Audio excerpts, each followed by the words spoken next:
Welcome back, people. It is episode 34 of season 6 of the Taxi Squad podcast. We got a fair amount of things to get into today. Before we do, like, follow, subscribe, maybe share it with a friend. We got strange and unusual topics about what the definition of a woman is. We also have a strange and unusual topic about the number 5. We also play a little sports trivia. We have a couple air it outs. Thank you so much for calling it in. Some MLB talk. Our White Sox and Cubs play this week. We also talk about the Wheel of Death and the teams that are going with it. We have the last week of non-college football play, which I'm so jacked about. The NFL, and just maybe some banter. It's the Taxi Squad podcast. Come on, everybody, celebrate. The Taxi Squad is here today.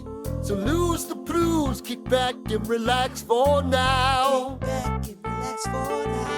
We talk about sports and stupid stuff. We're probably wrong and it might get rough. So welcome back.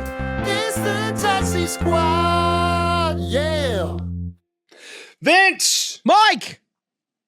We just watched a video of a guy shooting through cast iron pans with different weapons, and I haven't dorked out on something like that in a long time. Considerable Americanism right there. This guy just goes from the smallest pistol you can go to a full-on 50 cal.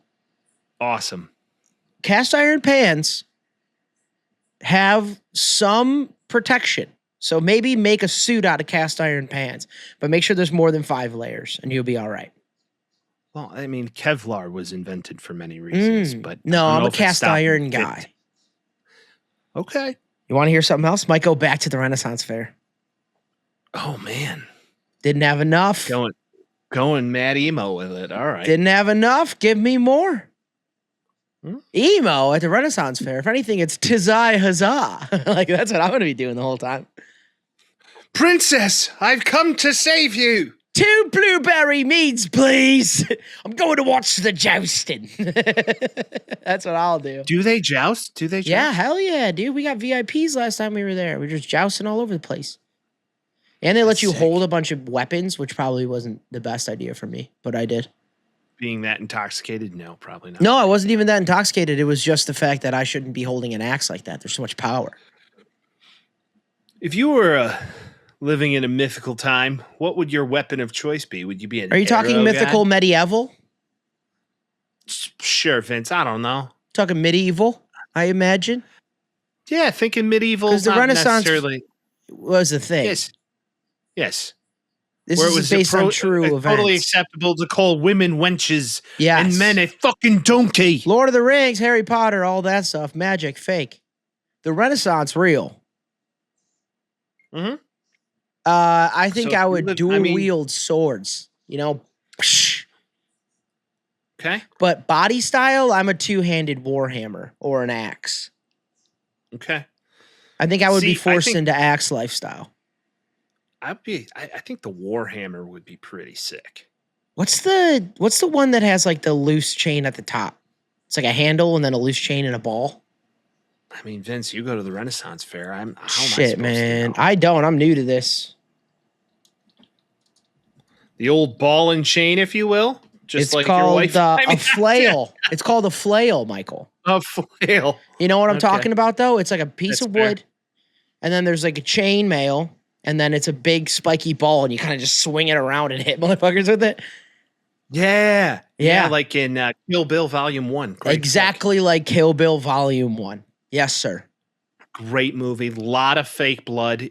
And do you know that they had to, in that film, they had to make it black and white during the action sequence where all this like fake blood is spraying everywhere like an anime movie because they were going to give it an NR rating. Yeah. So they were going to put it like in an adult. theaters.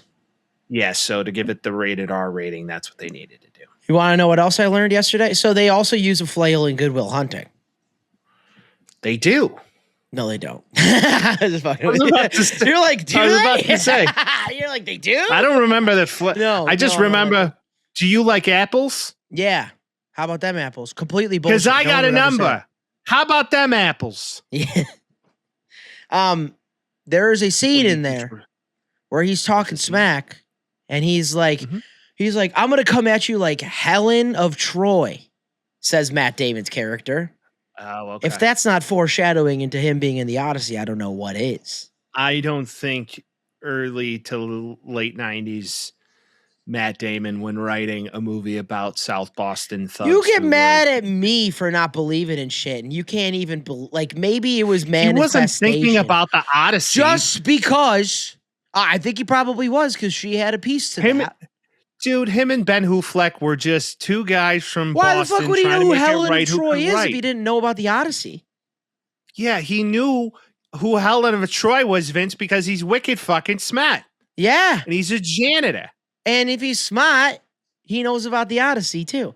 I'm not saying it was full-on purposeful manifestation, but I will say that if you put things out in the world, there's always a chance they come around and give it to you too. So I'm going to stay on that side. Positivity podcast, Mike. I'm not going to come here with your negative attitude. I don't need it. Get out of here. Can we just talk about the ego of Matt Damon? No, he's the man for himself. I agree. Just the Louis C.K. bit is perfect. Yes, I know what you're saying. Louis C.K. does it best. Yeah. He says it best. Like, first of all, I'm fucking smart. Yeah. I'm so fucking smart. People are go like, to a bar. Math problem. Hot girl wins the girl. He actually has a lot of emotions. He takes care of everybody that he's around, but he's hurt. But he's also really smart. Deep. But he just feels things. It's unreal. He's totally right about that. Nail on the head. My favorite scene in that movie is when they can't figure out the equations that they're giving him, and he figures it out in like 5 minutes. Yeah. And he's like, I'm fucking sorry that this is so fucking hard for you. It's like the best scene ever. I like when he goes to her dorm and then she's like working on her thing and he just writes it down. He's like, there's your answer. Let's go get dinner. She's like, I gotta stay. Like, what are we talking about? I'm like, it's so funny. It's so funny that would even be possible. So many wonderful scenes. I mean, let's face it, Robin Williams. He's the king. He's the king of that castle. What baseball game is referred to in that movie? It's Carlton Fisk hits a walk-off home run in this ALDS. DS, thank you. I was going to say CS, but I don't think they made the World Series that year. Or was that the Bill Buckner year? I think that could have been Bill Buckner year. Yeah, but even so, Robin Williams didn't go because he was at a bar drinking with his former wife. You didn't see Pudge Fisk's walk-off home run? He's like, no. He's like, just to go hang out with the girl? He's like, not any girl. I'm like, yeah, Robin. Yeah. Hey, Vince.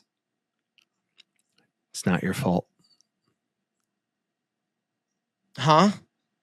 Hey, Vince. Oh.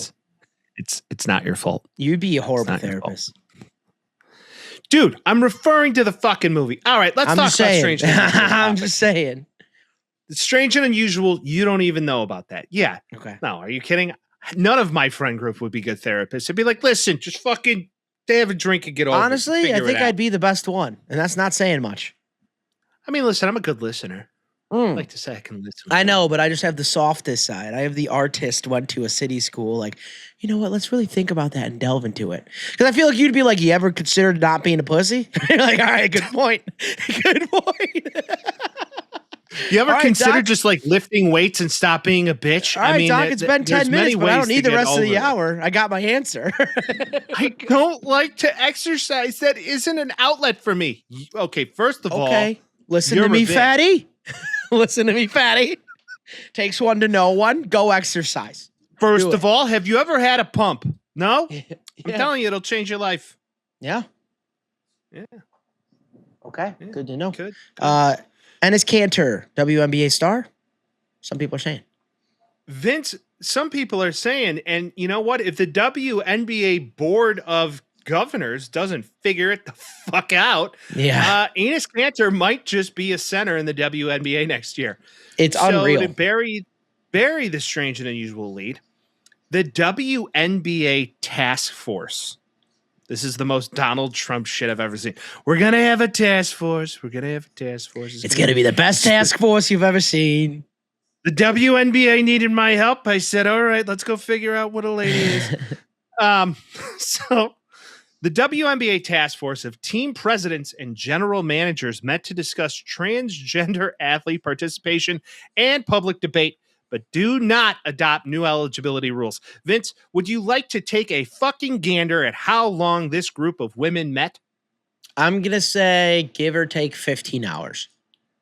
15 hours. Yeah. It took them 15 hours to figure out what do you listen? There are ways to do this, and it is the league of, like, you know, allowing a lot of things and all that shit, making sure everybody feels safe. I am of the opinion, because Enes Kanter, Royce White, those are both very large gentlemen. I guess maybe not anymore. However, that all functions. There's a reason they're doing it. Enes Kanter's been on some bullshit for a very long time. He's been up to some idiocy for a very long time. He was not that good in the NBA, even though I think he was second overall pick, I believe, back in the day. Here's a rule. If you've ever logged any time in the NBA, you can't play in the WNBA. Here's another rule. If there's ever come a time where you didn't sit peeing and you had a pashad, you also shouldn't be in the WNBA. Right, but that's what I'm saying. Like, it's hard to, like, write that rule because they want to be like, hey, how do we do this? But no, it's the same thing with swimming. It's the same thing with the gymnastic stuff. You're like, it's a wrestling. It's an impossible feat. You know what it is. You can make that rule around it, and it's not, like, transphobic. It's just fair play. It's a tale as old as time. I am okay with anybody doing whatever the hell they want to, but men are physically stronger than women. Naturally, that's just how it works. It is what it is. Are there stronger women than some men? Sure. But on aggregate, always, all the time, that's the case. So you're not going to put a 6'11" Enes Kanter in the WNBA. You're not going to do it. Well, I'm just saying, if the board of governors of the WNBA task force can't figure this shit out, Enes Kanter's a real possibility. I'd also like to point out why this whole thing started. So can we go back to stage one? Sure. So the whole reason this started is because a little man lady by the name of Julie Theatard is a 34-year-old French professional basketball player and center of the Monaco Basket Association in France's second-tier women league.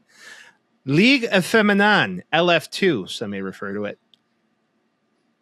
The transgender male became the center of the international sports debate after dominating the 2025 and 26 season. Yeah, Take a little guess of her points and rebounds per game. I assume she was like 20 and 20 every game. 20 and 20. Was that right? Game. Yeah. Shit, I didn't even know about this. Damn. Averaged 21.1 points per game and rebounding on average 20.2 rebounds per game. Oh, my Lord. Named the LF2 Player of the Year, Defensive Player of the Year, and Domestic Player of the Year. This is what I'm saying. It's like, you know, if you want the good product, it's got to be biological. It sucks, but that's just really what it is. It's just really what it is. And then they continue to stymie the best thing that ever's happened to them. I know. Which is Caitlin Clark, and make her just some what? She is actively about her. She is truly actively getting attacked on a day-to-day basis, and everybody hates her because she's the star of the league. You gotta cater to the star, man. And like, they were selling out games and all this shit, and now anytime you see any news about her, she's just getting her ass beat. That's really all it is. And then the whole Sophie Cunningham thing, and then she's a SI swimsuit model, and everybody's like, oh my God, she's not super hot. I'm like, well, this is all dumb anyway. Like, why are we talking about this? Like, be a league if you're going to be a league. Sport. Right. They're playing a sport. If you're the best in the sport, you should be recognized. That's like an ESPN body issue. Should have done that. Once again, it's just, I don't know if they can get out of their own way. Like, it's like the best thing that this is bullshit. Let's be for real. Let's call a spade a spade. Dumb. This is bullshit. It's so dumb. And it's like the best thing that's happened to you over the past decade of the WNBA is Caitlin Clark, and you refuse to give her roses. Yep. And you want to pump up Angel Reese, who can't make even pump her up though either. They're just layup. Like, yeah, just be like, it's have you watched Espen? Like, yes. Oh yeah. They pump her up like she's the fucking next best thing to slice bread. Here's the thing. Don't watch ESPN. Oh God, it's gotten so terrible. It's poopy. Speaking of ESPN, you see the Monday night booth now? No. It's interesting. And it's going to be bad. It's going to be really bad. So right now, this is the pre-game or whatever, not the actual, like the booth is still Troy Aikman. You mean like Jay-Z? Yeah, crazy. It is Pat McAfee, Jason Kelsey. So they're going to pop the tops off. That's going to be great. Oh my God. Where's the rest of them? Hold on. Where's the rest of them? Monday Night Football pregame. Oh my God. Google. Am I losing my touch, Mike? I mean, Vince, AI does some amazing things. I know. I'm with you.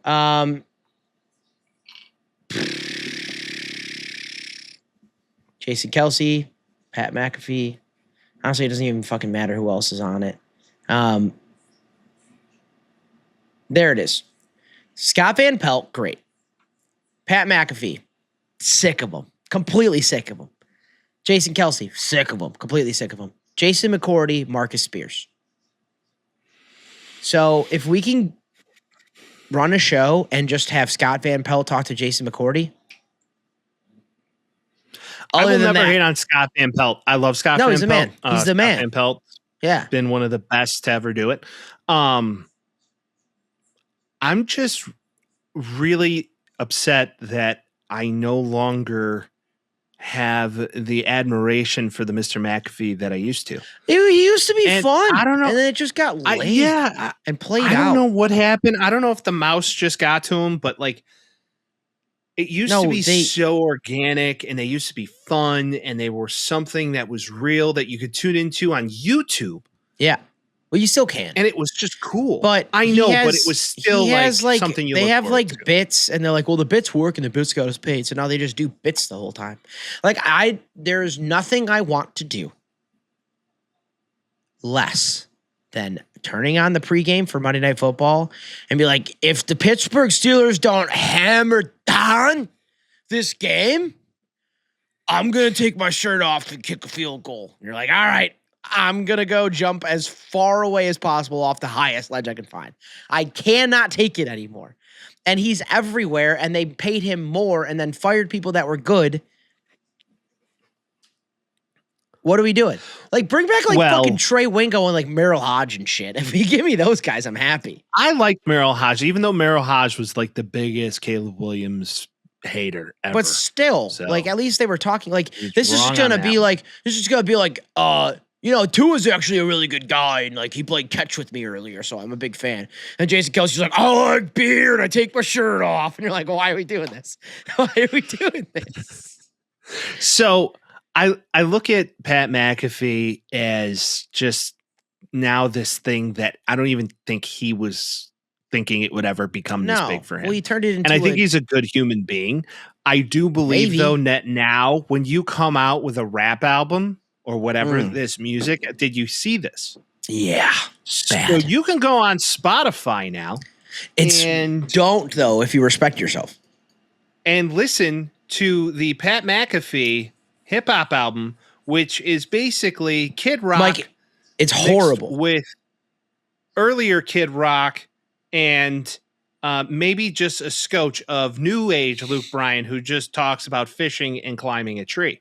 It's really, really horrible and bad. And I only heard 5 seconds of 2 songs, and I was like, I know what this entire thing is. And he did it with all the sincerity of the world. I'm sure he did. He's like, I'm going to make this song. It's just you're not a musician, Pat McAfee, but everybody's going to listen to it because you're Pat McAfee. I don't care, and I don't want to hear it. I just don't like him anymore. I don't like him anymore. The Pat McAfee album is titled The Diary of a Polarizing Figure. Right. Also dumb. Polarizing when? You work for ESPN and the Mouse. I give him a lot of credit. He was a punter. I mean, he went to jail in college, and he was the punter that was outgoing. When's the last time he was polarizing? 12 years ago? When he started. He's a funny human being. I agree, but he doesn't say anything crazy. The Peyton Manning story was crazy. He would be best suited for stand-up comedy, in my opinion. He puts on he's best game. suited for the WWE. That was the right thing for him to do. With a big fat chain in stand-up.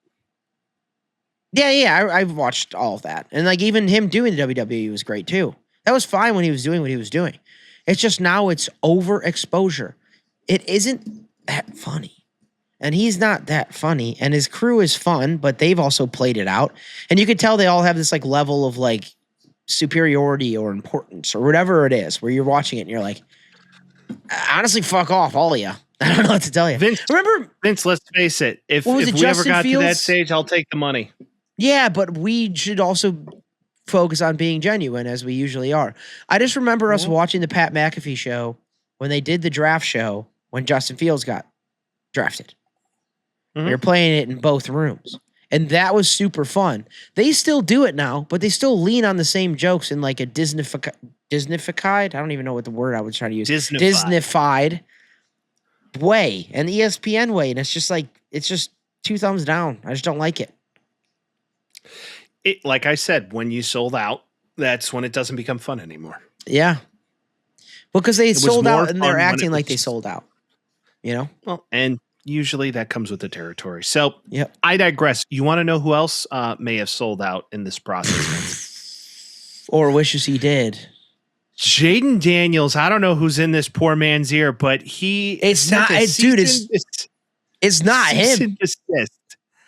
I don't know who it is, but no, it's his fucking mom and his team, man. And I think they did it. I imagine they did it unbeknownst to him.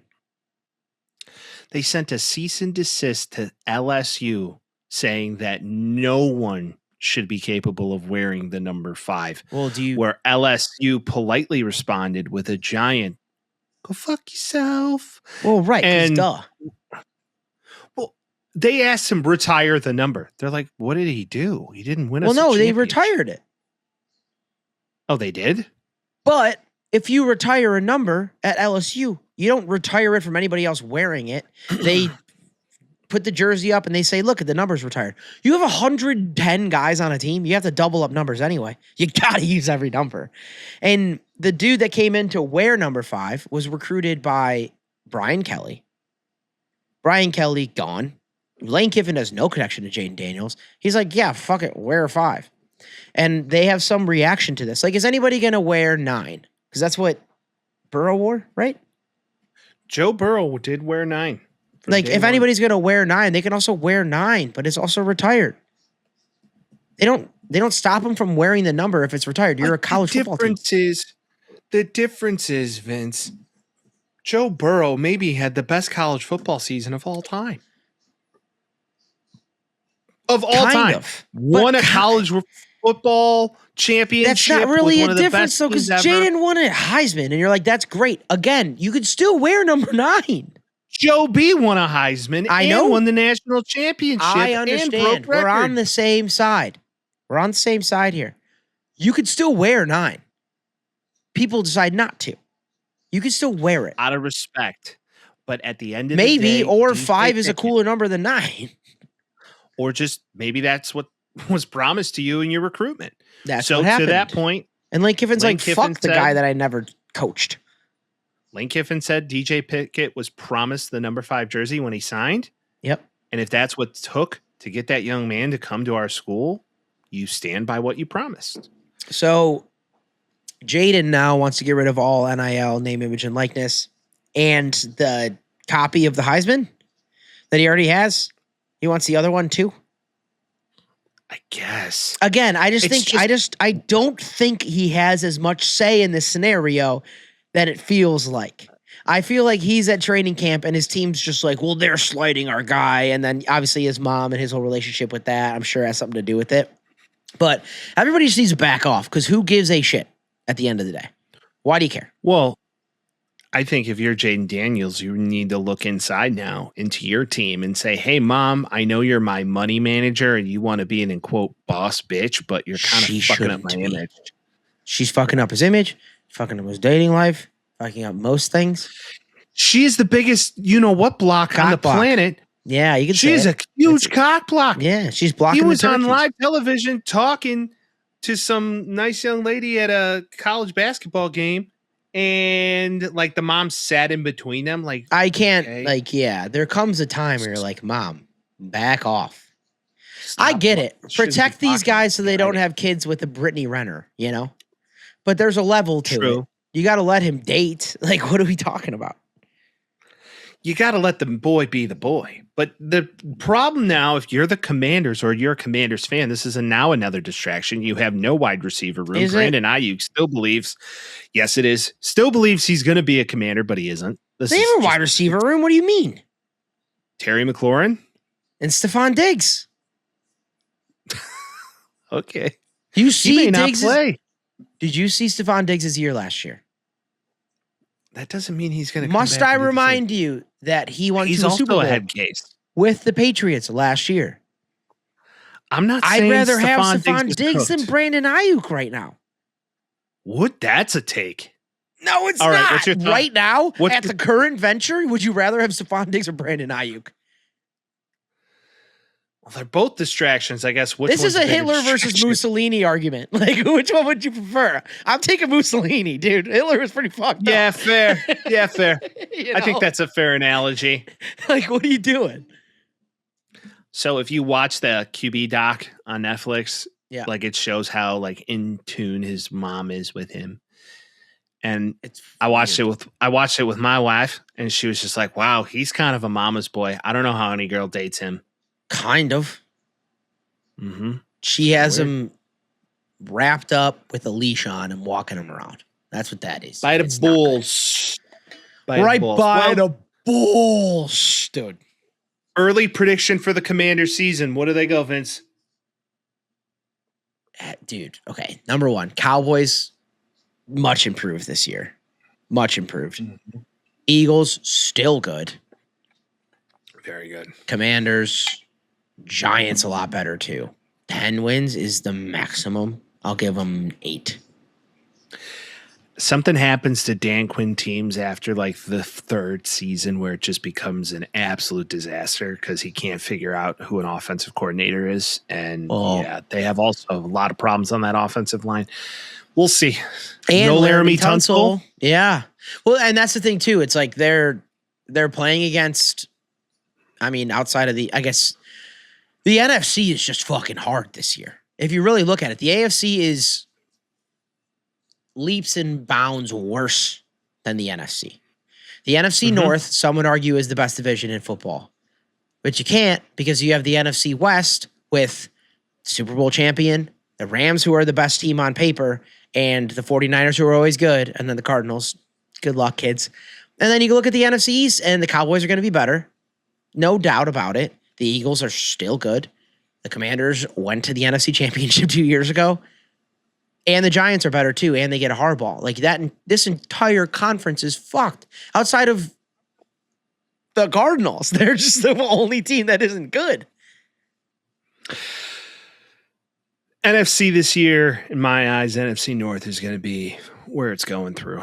If you're getting NFC North, NFC West. West is where it's going through. Be for real. Yeah, if Aaron The Donald Rams, comes the back, Seahawks, and the on. Niners, one of those guys are making the championship this I year. think the Seahawks are a regression team, just like they're saying the same for the Bears. So Kind of, but also they won the Super Bowl on defense, and they played good offense, and JSN was amazing last year. My only argument is that the Rams are the best team I've ever seen constructed of all fucking time. yeah, it's insane. They're Give me a collecting- hole. Give me one hole They're on the the- Rams. They're the Avengers. I guess you could say nothing. I don't. Well, because they just got Trey McDuffie. Yeah. Trent McDuffie. It's so dumb. I don't. Aaron Donald comes back. However, they're going to figure out that money. Myles Garrett, Stafford won an MVP. They got Blake Corum and Kyron Williams in the backfield. You have Devontae Adams. You have Puka Nacua. Like everything is taken care of. Tyler Higbee. There's your weak spot. I like Tyler Higbee. I Tyler do too, Higbee but just he's the can't stay worst healthy. part of that team. That's what's That's crazy. fair. Well, I guess you could say Blake Corum and what is it? Jayden Williams. Kyron Williams. Former I would say those Notre two. Dame God. But Oh, really? yeah, Kyron Williams is a Notre Dame player. But even so, like Kyron Williams is fantasy-wise, one of the better running backs in the last 5 years. So True, if you can hold on. and to the also football. air that shit out, kid, because you got the opportunities to do so. If Pooh can keep his head on straight, then NFC goes through Los And to Angeles. Vince's point, if you have a hot football take, air it out. 312-725-2107. We will get into more football talk, but before we move on, I'd like to give Vince a little trivia quiz, some may say. As you know in the pod, we love the music. We love the sports. Why do So I thought- birds? Why wouldn't we take this opportunity to kind of merge both Sure. and say, all right, let's do a little, mix. So today we got a trivia, and this trivia game has to do with a sports video game and a platinum album. Okay. So Vince, what sports video game received a platinum album or So record again, this is for a its purchases and listens? this is an album. It's not a compilation. It's an album written for a game. Mm-hmm. I feel like the only thing, and I've stewed on this a little bit because you asked me before, and I was like, I don't fucking know, because I think like MLB 04, MLB 07, NBA Live 07. All those are great, but they're all compilations. 2K11, 2K15. Tony Hawk Pro Skater. Fuck. Okay. Give me one more guess. I'm not going to have three. Okay. The Razor Scooter game was a hell of a game, but I know it's not that. Dude, what the hell? Who writes music? I know like Sam You got to Spence go wrote a back bunch of like music for you got to Madden. go back like 20 years ago. Think the release of the PS2. The release of the PS2. Like a couple years after the release of the PS2. That was like Wii Sports time. Not Gran Turismo. No, it has a lot of hip hop. Is it a Big Four sport? Yes. Huh. 20 years ago, maybe like the Bigs. Probably not the Bigs. Definitely. NFL Street? One more. You get three guesses. God damn. I just like Madden's out. NBA Live's out. FIFA's out. 2K's out. Shit. Dead air. Dude, I don't fucking know. NBA Live 2003, released in What? October of 2002, became the first ever video game soundtrack to be certified platinum by the RIAA. It achieves this milestone by selling over 1 million copies, roughly 1.3 million, and being bundled with copies of the EA Sports game. Who is the cover athlete? Was it Jordan? No. I'm looking at a Jordan cover. No, it's Steve Francis. What a fucking beast. Wait, so that soundtrack was written for the game? So it was a bundle strategy. The promotional CD was packaged directly with copies of the game, allowing the sales of the video game itself to be counted towards the album's certification. Rule changes under modern guidelines, bundling music discs directly with video games is exact manner to qualify for certification is no longer permitted. So they kind of found like a little fun that way was a to kind of get fucking around trick it. question, Mike. That was No, a trick it's question. real. It's I get the what you're platinum saying, but record. I was thinking NBA Live. Okay, cool. You have like, you know, that Dave Matthews song I've been listening to with Jurassic, whatever their name is, Jurassic 5. Jurassic you have 5. You have like Talib Kweli and shit on like NBA 07. Talib Kweli. 02? Fabulous.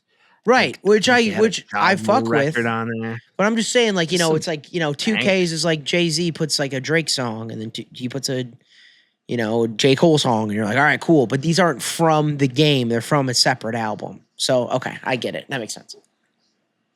They bundled the album. You with played the me. game, so they made it. I didn't play you. It's real. You played me and I hate you now. And this whole entire Okay. podcast I'm just has saying. animosity. Where are you from? You know I'm what? from Animosity, kid. All right, so let's get ready.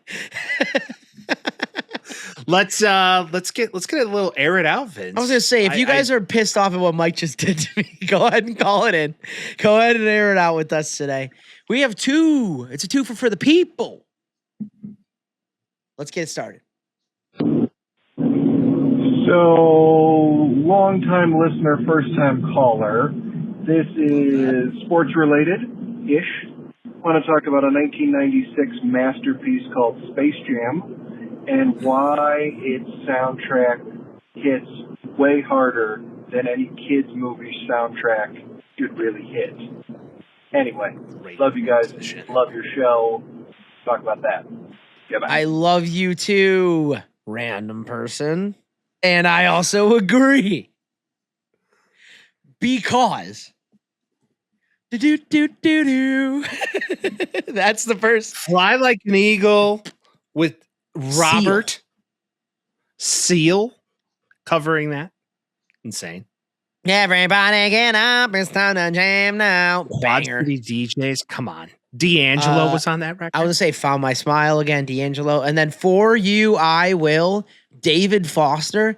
If we're talking about like the expansion of different genres within one movie, especially a kid's movie as it is, you're not going to get a better one than this, honestly. Robin S. Dude, come on. Jay-Z, Bugs Bunny. That's the way I like it. Naturally. That's a damn good point. I don't think I've really went back on this entire, I mean, obviously by the way, what a trivia question to a transition about a music sports topic. That's true. Gotta love it. I would say you had it planned, but I'm the one that plays that shit. So well done. Maybe you did. Maybe you cheated. Didn't cheat? I was going to say, what is the most popular song from this? I'm going to go with I Believe I Can Fly. Must be. I know Unless he the peed on Space people. Jam. I know he peed on Because the people. jam. I'm just going to put that out there. That's it. It's And they between, get to the yeah, it's either Quad City DJs or Robert Kelly. That's really the only two that it could be. I mean, I know he peed on Robert- people, and I know he's a bad they guy. made And I know he's fighting for his life, but real talk, real talk. what they don't make you shit, real talk. Banger. Dude, yeah, like Salt and Pepper. The fact that you have D'Angelo, Salt and Pepper, Seal, R. Kelly, David Foster all on the same album for technically a kids movie. Took the world by storm, man. I'm with him. So, Vince, if we're actually going to go by the total records played, so just radio time, the list goes Space Jam, I Believe I Can Fly, No. and Fly Like an Eagle. I believe that Fly Like an Eagle's third, but I can't believe that Space Jam was Vince. played more on the radio than I Believe I Can Fly. You got to remember at that point in time, radio time is played in stadium also. So, like after Jordan came back, which he did, don't you think they played the fucking Space Jam song like every single night? Because instead of like him walking out, it's like, I used to think. He just walks out like, no. That's a good point. That's a good point. It's a little more hype. yes. I believe. Like, what are we doing? Now, the Hit 'em High is probably one of the coolest comps of all time of artists being on a record together. Can you name those artists? The Hit 'em High. Hit 'em High. I mean, I Legendary. can't now. Be Real, Busta Rhymes, Coolio, LL Cool J, and Method Man. What a lineup. Insane. Busta Rhymes, LL Cool J licking his lips, and then Method Man. Method Man. Who's the best rapper out of all of those guys? Probably Busta Rhymes. Probably, just based on his ability to rap. Busta Rhymes and Method Man, but then I was going to say, it's LL probably Method Man in my head. That's the guy I'd want to listen to the most. I mean, if you go back and listen to the body of work by Wu-Tang and then the individuals that broke off of Wu-Tang, Yeah. Raycon, the Ghost, Ghostface Killer, Raekwon? and then Raycon, Raekwon? I don't even know. Raekwon, Raekwon. Raekwon, and then you think what Redman did solo, Yeah. crazy. Method Man, and then him and Method Man together came out with joint albums, like Yep. some of the hardest hitting records of the mid '90s. And then LL Cool J with "Doing It Loud," and then just you name it at that point in time. I mean, LL, Mama Knock You Out, Busta Rhymes with the whole Tribe Called Quest movement. And then, I mean, come on. And let's go. I feel like I'm running. I feel like I'm going to get away. And I know that I don't want to stop that shit. Well, you're dude. Correct. What a G. And then, Coolio just had Gangsta's Paradise and then nobody ever heard from him again. But that's the OG. Yeah. That's the OG. Because we keep spending the most of our life living in a Gangsta's Paradise. Tax Paradise. We have two. Let me. Thank you, Caller X. We appreciate your first time call, long-time listenership. We love you. Yeah, he's patient zero. Anyway. Hey there, bud. It's your buddy Chicago Joe. Welcome back. Just calling to give you a little recap of the Crosstown Classic we just saw. Obviously Cubs won the series. Gave you one today, but what are you gonna do? Looks like in the season they're totally tied up. Be pretty Thank cool. you for saying that, Chicago Joe. We saw each other in the World Series again. Cubs versus Sox. That'd be pretty sick. But anyhow, this is kind of my first experience watching White Sox baseball this year, and I gotta say, you guys got some real piece of shit fellas on your squad. So I'll start off with this guy. I think it's Sam Antonacci. Leaned into a pitch, very clear. He's a douchebag. He's got the name of like one of those anime guys. Anatachi, Tamagotchi. No, he's a real douchebag though. Anyway, who else? Who else do we got? Chase Meat Draft. That guy's a fucking loser. He sort of resembles like a pit bull, one of those fighting pit bulls. You know what I mean? Who else? I'll give credit to where credit's due. Chase Meat Draft. Munetaki Mersaraki. He's very good. But anyhow, it's freaking Miguel Vargas, another good ball player. Anyhow, you guys got a nice little squad, but I say next year, instead of bringing the Crosstown Classic, one series at the, smelly Southside Stadium and one series up north, I'd say they play in maybe I don't know, some kind of middle ground. Okay. Sox fans were bringing trouble to the old friendly confines. Shut up. And start fights in right field. Shut up. Oh yeah, you had nothing to do with that, huh? I don't know. I'd like to clean it up a bit. Yeah. Obviously, it was started Chicago by a Sox Joe fan, is a pacifist. Anyhow, let me know what you guys think about it. Should the next Crosstown Classic be held in a neutral zone infraction?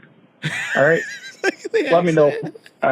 No jokes this week. It's been a very serious week, so it's going on pretty long. But anyhow, Taxi Squad or go fuck yourself. Bye. Love you, Chicago Joe. By the way, Joe, you're a real piece of shit, dude. By the way, before we move into this, I would like to say that Chicago Joe hit us with one of the most Chicago topics or Chicago segues of all time. And you know what that segue was? Anyhow. No. It wasn't that. It was a very simple, what are you going to do? And the beauty of that statement of what are you going to do can be injected in any context whatsoever. For example, you're trying to get off the phone. Yeah. Let's say somebody's telling you something pretty depressing. Yeah. What are you going to do? Yeah. Yeah, I know, but what are you going to do, right? What are you going to do? All right, hey, let me give you a situation. Okay. You walk into a friend's house, you meet their dad, when you're younger. Uh-huh. They're talking to you like, yeah, it's been good. Jimmy's doing this stuff. I got to go take care of the yard. You ever do yard work? Blah, blah, blah. You're talking about stuff.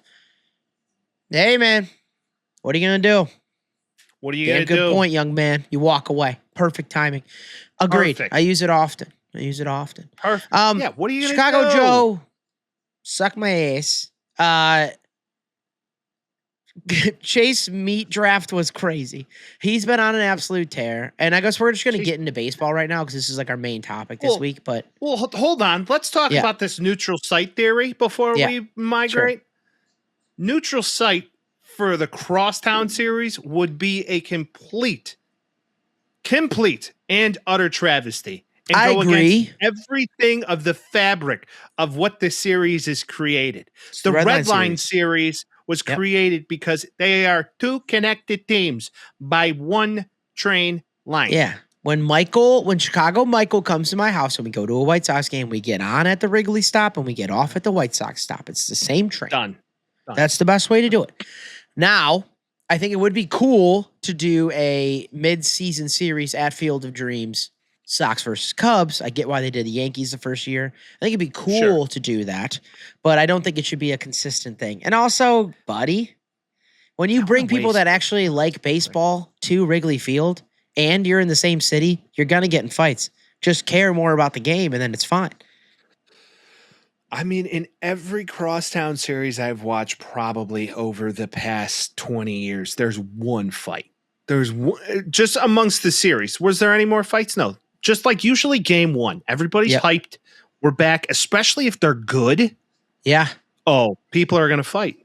Well, Michael, speaking of Wrigley, I don't know if you watched the game last night, today being Wednesday. So Tuesday night's game. Did you see the rain delay? Yeah, I saw tarps off. So I was on a little bit of a date night last night. Oh. So I wasn't there at the beginning of the game. I was following. Wonderful. Good time. We had a good time. But we got back to my house and I was like, gotta put this on. Gotta watch it. Turned it on, delayed. And then she's like, what the hell? And I'm like, what the hell? So I go to the back of my house and open up the door. And I was like, for what? What are we delayed for? It isn't raining. And I live 2 blocks away from the stadium. It's not raining there. I learned that they did the rain delay precautionarily by like 15 minutes after the White Sox were kind of on a tear. Friend of the White Sox, other Vince, shout out to Vinny C. He was actually at the game. Vince and Vince were on similar wavelengths that night. Yeah. He was also with a nice young gal. Well, they were at the game. Yeah. If it comes to a point where like this lady doesn't watch sports and she's like, why are they delayed if it's not raining? And I was like, good question. Good question. So to the point, they stopped it after the White Sox were going to go into the bottom half of the 8th inning. All right.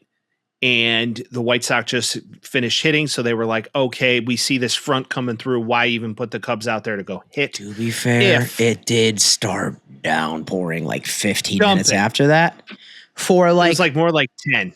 For like 10 minutes. For like 10 minutes it lasted. But it was a lot. Like, which, you know, I get it. But still, it was like the dry right out. It was weird timing, and the momentum was on our side, and I was like, a little stinky. Let's talk about Sam Antonacci, the wonderful Italian king of the Chicago White Sox. Can I say one thing about him real quick before you say something nice about him? Yeah. He's got to stop the ABS shit. He's wrong every time. He's got to quit. He's got to quit checking. He's still young, and he's got to figure it out. But I don't disagree. Don't use your teams. Don't use it on the first 2 strikes. Use it in a 3-2, 0-2, 1-2 count. That's all I'm saying. I feel like as the ABS thing starts to get more and more relevant within the game of baseball, you will see more and more teams playing within the guidelines of how to use it. And those are for Benintendi. Those are for Vargas. Those are for Murakami. Those aren't for Sam Antonacci yet. You got to wait. Sam's a leadoff hitter 9 times out. He's either your leadoff or your 9 hitter. Best eye on the team? No. Fair. But he's a grinder. And one thing to know about Sam Antonacci is name one player who's been hit by more pitches in the MLB this season. He's the new Rizzo. He has been hit by 23 total pitches this season. Leads the MLB. It's this. And Rizzo, for the record, used to do the same shit and 100%. crowd the plate. Everybody loved it. He gets Chicago up top Joe and he turns on it. Yeah. Chicago Joe, you want to come out here and say he's leaning into it? I don't want to hear that. Hey, pot calling the kettle black. Well, what are you gonna do? You know, Vince. What are you gonna do? Is correct. Name the last time anyone has hit a leadoff home run and a walk-off home run.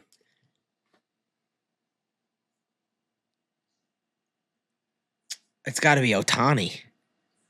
1957. Jesus Christ, who? I heard this on the radio. I just forgot. Oh, you got here half-baked? You got to have the person, Michael. Dude want to serve me a cookie, and the bottom wasn't even caved in yet. Come on, kid. Hold on. I heard this on the radio. I was like, shit. Got me. The gray hair works great for you, dude. Hey, I heard this on the radio earlier today. Vic Power, Indians, 1957. Oh, his name is Vic Power? Mm-hmm. All-time name. Mm-hmm. He's Puerto Rican.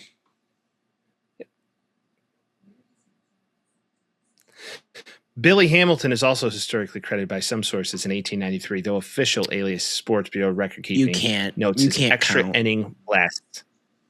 You can't count Billy Hamilton's stats the same way that it's hard to count Walter Johnson's stats. They're just too old. They're way too old. Yeah, correct. So with that being said, there you go, Billy. There you go. There it is. Vic Power. What a fucking sweet name. All right. What a great name. You know that's baseball, not his real name. But let's get back to baseball. Maybe. Who knows? True. Oh, it's Victor Felipe Pelote Pove. So yeah, it's definitely not his real name. Even so. Totally. John Legend's not his real name either. Baseball is happening. Obviously, we are talking Crosstown. The White Sox won the last one at home 2-1. The Cubs win this one at home 2-1. 500 on the year. If you're not from Chicago, then you probably don't get it as much. But did this happen to you? I have a lot of Cubs fan friends. I have a lot of them. They're everywhere. I have more White Sox fans because that's who I trust in my life. But every game, the walk-offs, it was just my phone just going off like, oh, shit. Couldn't do this, blah, blah, blah. Ha ha, that happened, all that shit. PCA is the best player in the MLB. I don't know what to tell you. He is. Yeah, there's no doubt about it. This man's on a historic run. Those first two games, he hit safely 90% of the time. It's unreal. He went 0 for today, right? He went 0 for today. Yeah, but still. Bregman went 0 for today. The both of them were on a tear the first two games, and now they're raking. So it's okay. You're going to have ups and downs, but PCA is, at this time, the lead to win the MVP in the NL. He's not. I do believe. Oh, no. I checked it today, and they put Ohtani back, and you're like, I get it, and the fatigue and all that shit, but look at the way for either of us to back a Cubs player like this, he is insane. And also, when he eats your lunch, if you're a Mets in a fan, row. you gotta. This is worse than Tatis, Mike. Oh yeah, this is bad. The Mets trading him away for who? I don't even. Oh, Javi Baez. Baez. They traded, which Baez almost won an MVP with the Cubs too. They traded Javier Baez for PCA. That is buyer's remorse at a whole different level, dude. Oh Jesus. Not good. Not good. Not good. Not good at all. Not good. Not good. Opposite field home runs by the Japanese Samurai. Munetake Murakami hit a 406-foot Oppo home run that hit the scoreboard. And hey, try 420 on for size. They recalculated it. They recalculated because it wasn't 406 feet. Insane. He hit the Jumbotron opposite field. I've never seen anybody do that. How about the Benny bomb? Yeah. I mean, come on. Andrew Benintendi with a home run to put us up by 1 in like the seventh inning, a pinch hit. Beauty. Thing of beauty. Can we get a sports science on the way that his brain works and on the way that his like best seasons work out? Because he plays his best baseball when the rest of the team is good. And if the rest of the team is bad, he's also bad. He just is purely an object of the team's success. He plays with them when they're good. He plays with them when they're bad. I'll take it. He's playing his ass off this year, and I'd love to see it. He's old man River of this team. So let's break down these first two games really quick, right? I've never seen a player similar to, let's just call him Peter Crow Armstrong. come out so strong in the very first at bat. Yeah. And the very first pitch of 2 games in a flipping row. This man, game 1, comes to the plate, at bat number 1, hits a bomb. Yep. First pitch, gone. Night 2, you think, that's not going to happen 2 nights in a row. First pitch, first at bat, first inning, bomb. Yeah. I'm just like, okay, just stop pitching to him. Just Yeah. put him on base. Just at this point, you're I'll take the stolen base. And game 1 was his walk-off, right? And then game 1, he hits the This walk-off. was the problem. We get into, the 10th inning? Was the 10th inning then, or was it the 9th? Yeah, 10th inning, going in extras, either way. tied. Oh, yeah. We walk up, and they put in Hagen Smith, who, for all respect, Just didn't feel good. awesome. Didn't feel good. But I texted you right after it happened. I was like, let's put in this rookie pitcher on his, 3rd opportunity? Third Maybe appearance second? in the MLB. Third And he's like, appearance in the we're going to pitch the current MVP leader right in the face. Bad idea. It's just a bad idea. It's all that is. It's like, hey, Rook, shit's on the line, runner on second, bottom 10. Yeah, that was the problem. Runner on second. They're only up 1. He means nothing. Walk him. What are we doing? What are we doing? Don't get it. You can't make look it make at sense. that. No, you can't. And listen, I get they were tied at that point, so it's tied 5-5. Pete Crow comes up, hits an absolute bomb. Okay. Yeah, he's so very good at baseball. He's very good. You can't hate on him. And I won't hate on him. Good. And you know what? It hits hits you right in the feels that little lady told him he sucked ass. My dick. Yes. My dick, bitch. Yeah, that was the And only that's- downtrodden time of his season was that. And that was the last time the after Cubs that- Sox played. And to be fair, he just got need- his get back, and you got to respect it. Maybe you just needed a little bit of that, right? Maybe you just Yeah. needed a little bit of kick in Hey, the another story I heard about him. His mom was in a movie with Hayden Panettiere, who rests in peace, and she was his babysitter a couple that's times sad. during that time. Yeah, so he was talking about that. I'm like, damn. Yeah. By the way, R.I.P. Hayden Panettiere. That's a terrible Yeah. story. Of legend, seemed like an OD, but who knows? Allegedly, of legend, maybe top 3 characters in Remember the Titans. Easy. She writes up all those old ass motherfuckers so fast. She's like, "What the hell are you doing?" You're like, "Good point, baby." Hayden Panettiere. She's always right. She was adorable. she was always right the whole time. She gets it. Yeah.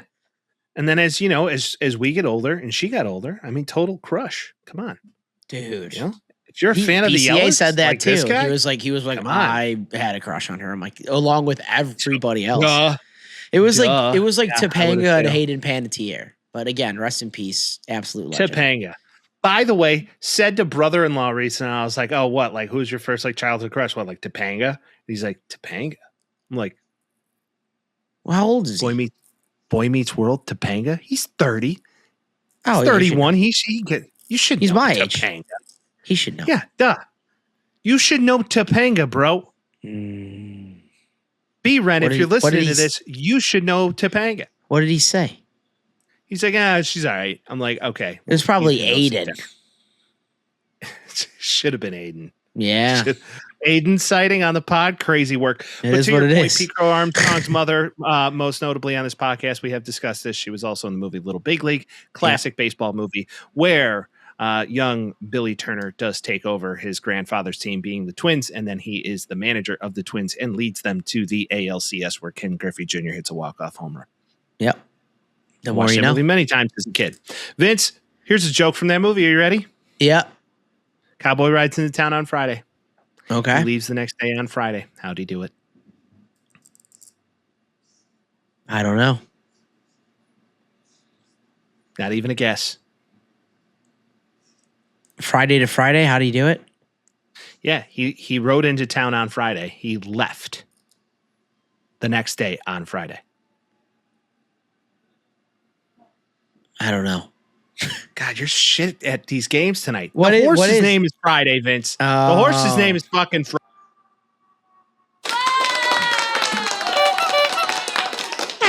All right. So 2 walk-offs in a row. 2 walk-offs in a row, 2 nights in a row. I would like to say the second walk-off was the most anticlimactic thing I've seen in a long time. It hurt my feelings. Last night's hurt my feelings. Mooney made such a catch Yeah. in such a crucial time with runners on first and second that you were like, holy shit, we're good. He's a hell of a We're going to go fielder. and close the inning out. Hell of an athlete. Yeah. And then next at bat, first pitch, Bregman right up the dick. Yeah. Base hit, scores runner from second, game over. To be fair, that's why you got that guy. That's why you have Alex Well- Bregman, because if shit gets hot, like he's played in World Series, he's played in high. Like, granted, you know they had drums on, or like what was it, drumsticks on trash cans and all that shit. But still, like he's used to high pressure situations, and he can, And he's played a lot of playoff baseball. To And your point, that's why you brought that guy in. to be fair, the right Astro to be on this team. Which actually, should we spin the wheel really quick, Mike, just so we can get this over with? Because we already know what Sure. we're gonna get, and we're already We don't know. talking We about did. them. We don't So know. We don't know. yeah, we don't actually know. We have no clue. Spin the baseball wheel of death. Worst kept secret of all time. Here we go. Spin the wheel. Who's it gonna be? I don't know. Oh, it's the Cubs. Oh, man. Perfect timing this week for the Cubs. Anyway, this is what I was saying. Kyle Tucker is having a horrible season. He's playing like garbage. And I remember our conversations were like, if you're the Cubs, you re-sign this guy and you keep him on your team. Instead, they do the flips, or what is it? Why can't I think of the name? Switch to my Roo is what I was going to say, but that's totally The wrong. switcheroo. Switcheroo, skip to my Lou. I did both of them. And they get Alex Bregman, and I know Alex Bregman hasn't been great this year, but clearly a better option than Kyle Tucker or whatever the hell he is right now. Well, to your point, Vince, Kyle Tucker this season, batting average 230, home runs 11, 55. He's under the RBIs. Mendoza line. He's not good. Bad. He's negative WAR. Now, Alex Bregman stats this year not being much better, but this last Right. half of the year has been very good. Alex Bregman this year 255. Okay, and his splits over the past 2 months since the All-Star break, he's a 300 plus hitter. What is he slugging? 16 home runs, 63 driven in. Slugging percentage, let's get there. Let me go to StatCast really Or just give me quick. his OPS. Right now, his WAR is a 3.8 Okay. out of 491 at bats, which is He has a 3.8 trending this really year. nicely. Correct. Bregman does. Yes, No Bregman shit. has a Okay. 3.8 What's his this year. OPS? OPS, I'm looking for it. Where are my splits at? You're on StatCast or are you on Baseball Reference? I am on Baseball Reference. Okay. It should be next to slugging and OBP. You're the stats guy. I'm terrible at Yeah, this game. that's fine.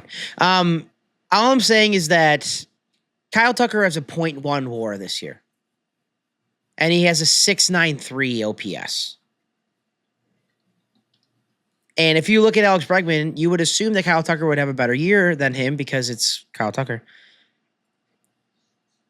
Alex Bregman has a 3.8, a 257, and a 755 OPS. Every signifying spot that he's in, he's better than him. And Vince, can you explain to the fans what OPS and WAR means? so WAR is wins above replacement. So it's like it's based off the median of the average. So you're looking at the WAR. WAR collects as you make catches in the outfield and get hits and doubles and home runs, and it's an amalgamation of all that stuff all together. And the idea is that you're supposed to be able to rate a player like you would on Madden in an overall score. But a WAR, the higher the WAR, the better. You can go negative or you can go positive based on your impact on the game. It's not a perfect science. There's B WAR, which is Baseball Reference WAR.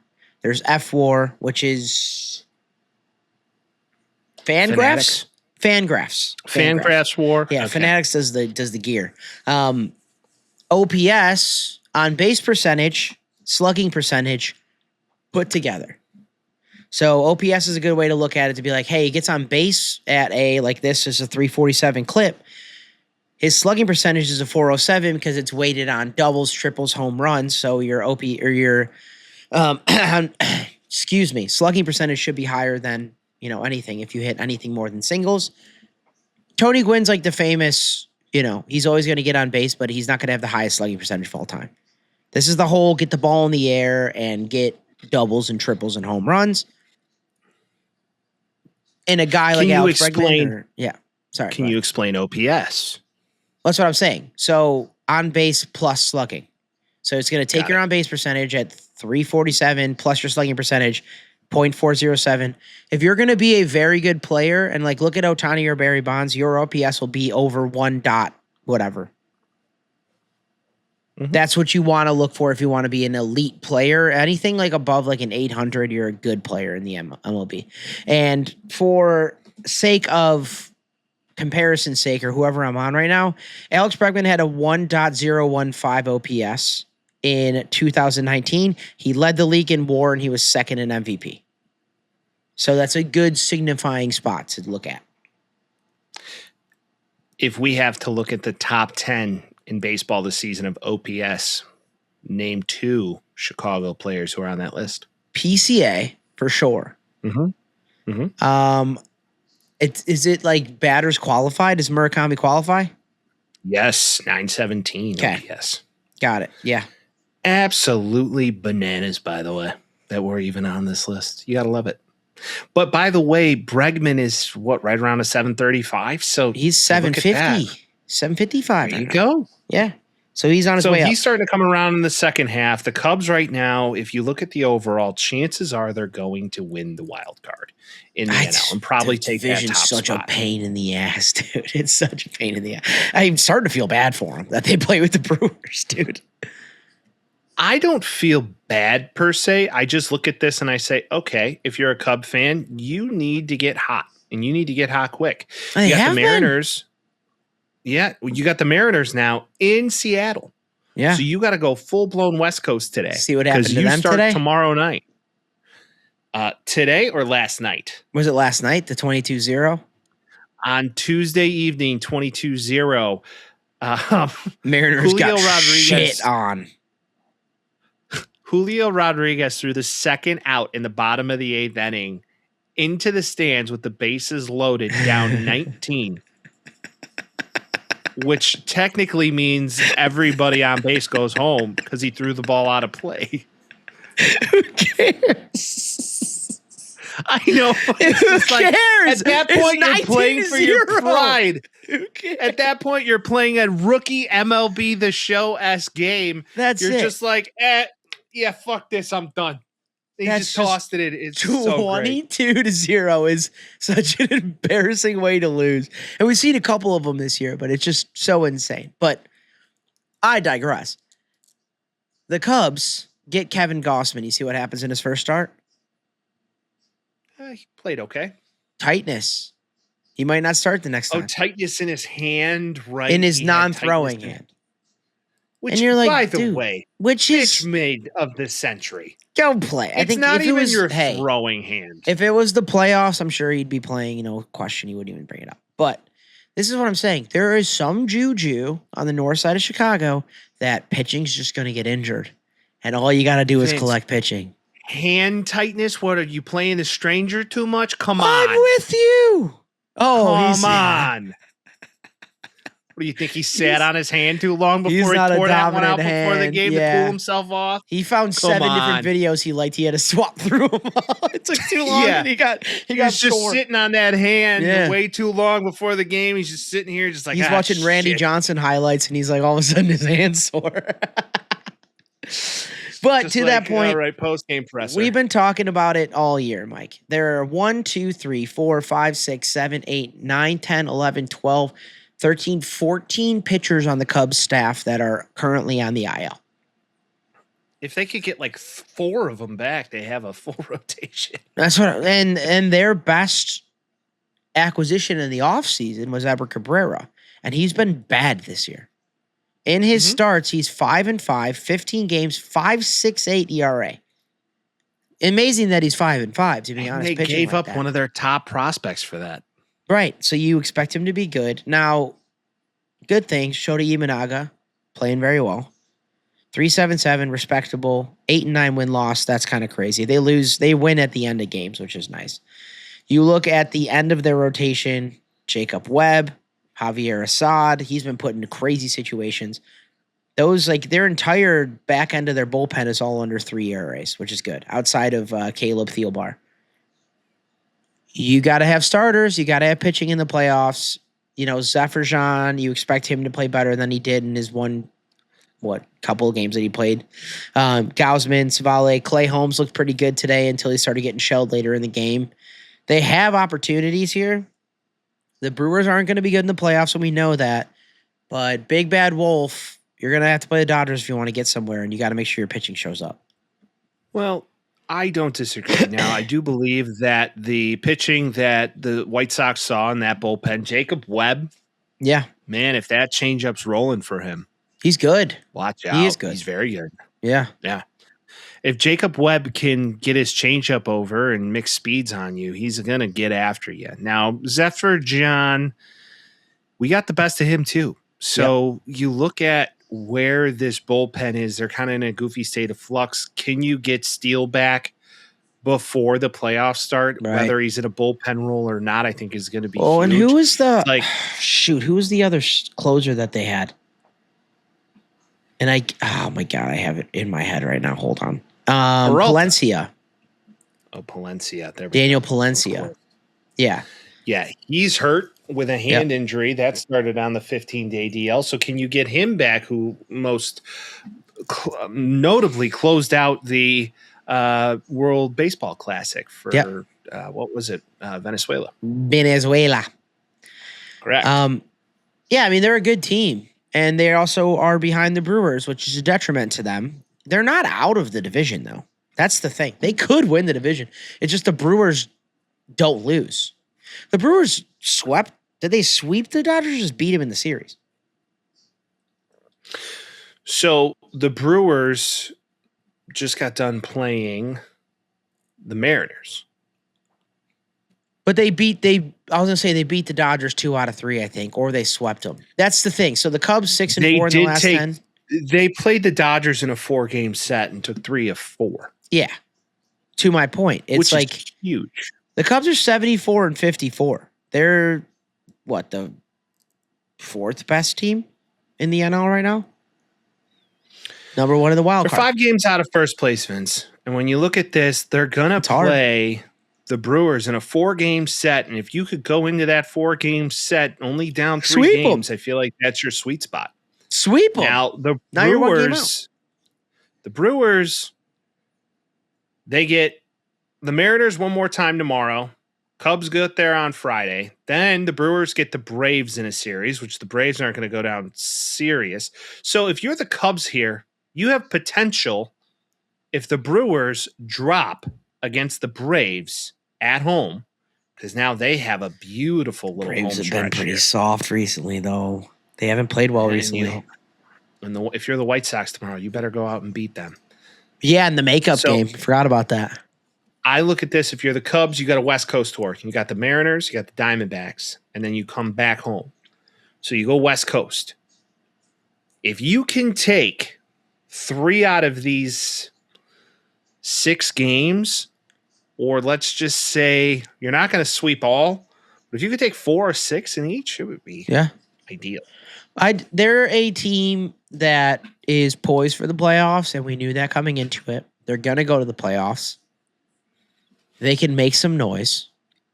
If you're looking at this conference, there's probably 5 teams that can realistically compete, in my opinion. If you are the Cubs at this stage of the game, you're hoping everything is on pace to be hitting at the end of August. Yep. You get Palencia back August 21st. That's going to be huge. Steele. Gausman. Hobie Milner, potential back in August. Rehab assignment just started. Shelby Miller, September. Gavin Hollowell, September. And then Justin Steele could be back late September as well. So if all of those things go. Justin Steele hasn't pitched in 2 years, Mike. How do you trust that? How do you trust that? Put him in the bullpen and you give him some work. And if he comes out and he looks great, great. Ben Brown is another one that you hope to get back in September. So this is what I was saying. All these things hit September and you can go on a run. Awesome. Yeah. And you have all your guys there. And at that point, you have a 40-man roster issue. There are 5 teams that can compete in the NL. And it's obviously the Dodgers. It's the Braves. It's the Brewers. Those 3, yes. I would put hope and a prayer, the Phillies, they can play. They have enough talent. And the Cubs. Outside of that, I don't see the Padres doing a lot. I don't see the Cardinals doing a lot. The Marlins, the Diamondbacks. I don't see it. Those are the 5 teams, and the Cubs are in a scenario where they could compete if they do it properly. But they're going to play a wild card where you have 3 games? What are you going to do? You can lose that easily. And you can't win your division. It's bullshit. The Brewers are like a stopgap. Well, here's the real question. If the season ended today, who would they play? I assume it would be because they're first, so they would play the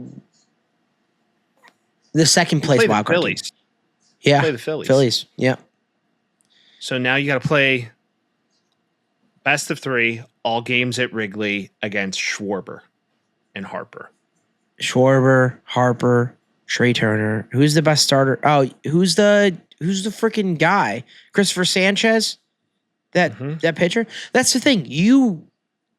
If you play a 3-game set, you reduce the rotation down to 3 pitchers.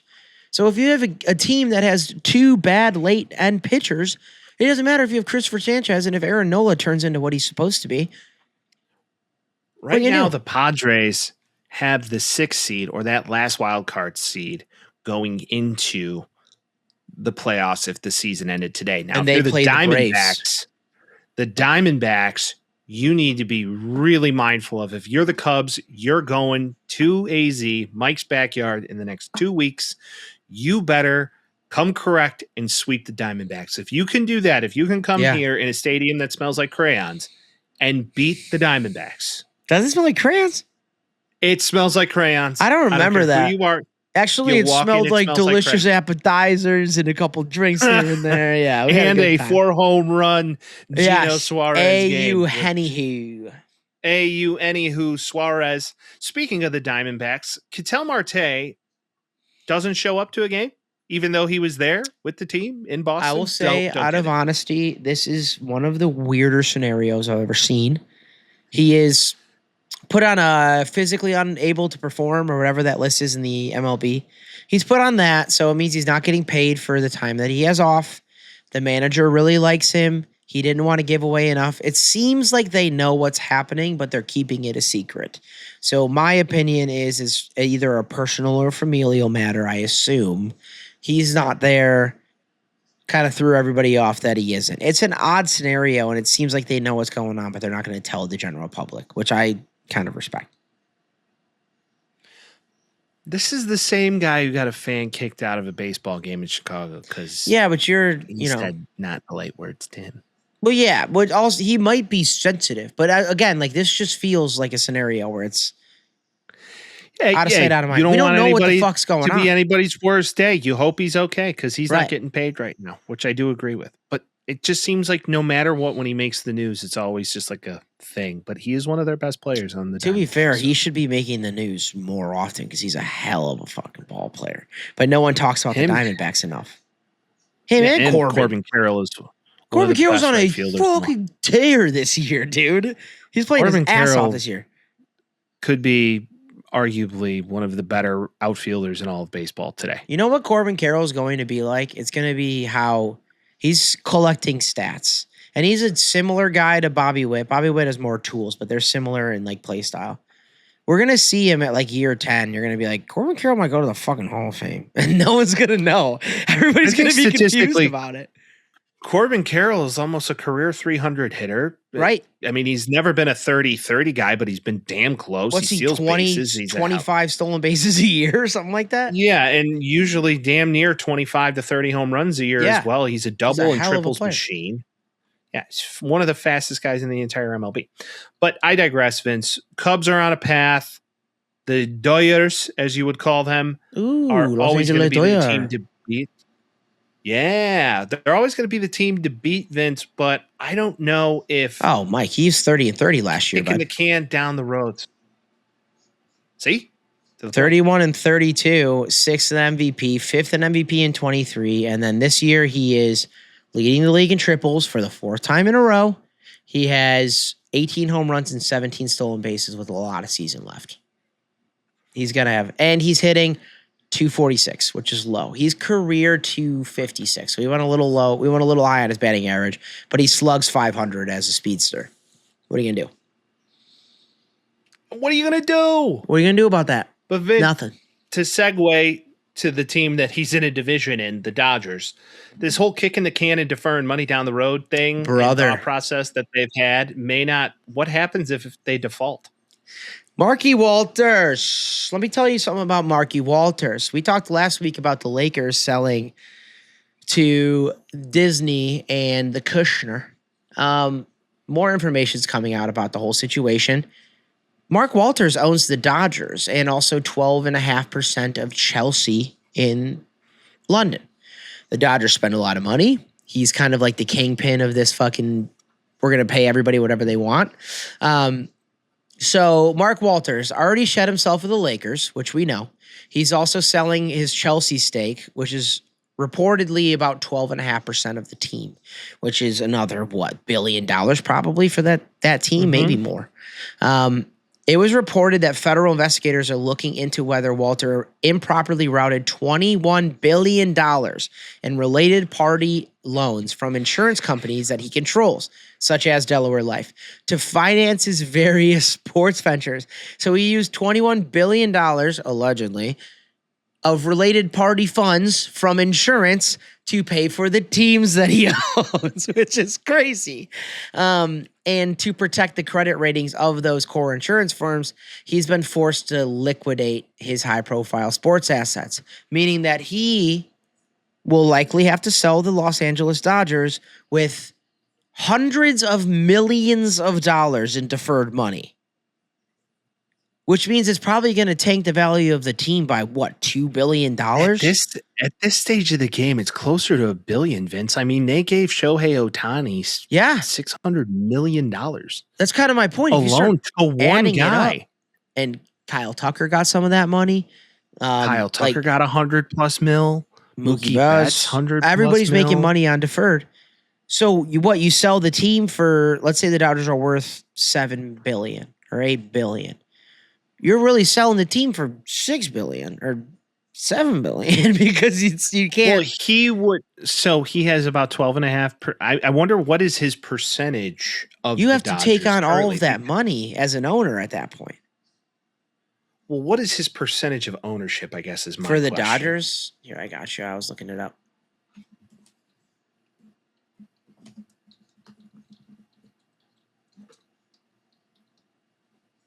We are looking at, he owns 27%. Over a quarter, which is insane. So that's going to hurt.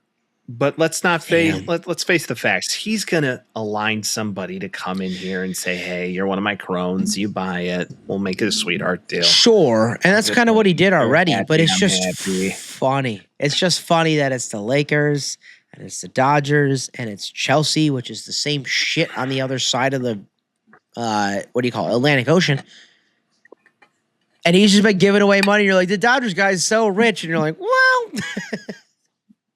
He did take to the tune of $21 billion from his other businesses that make him money, party-related funds to pay for these teams.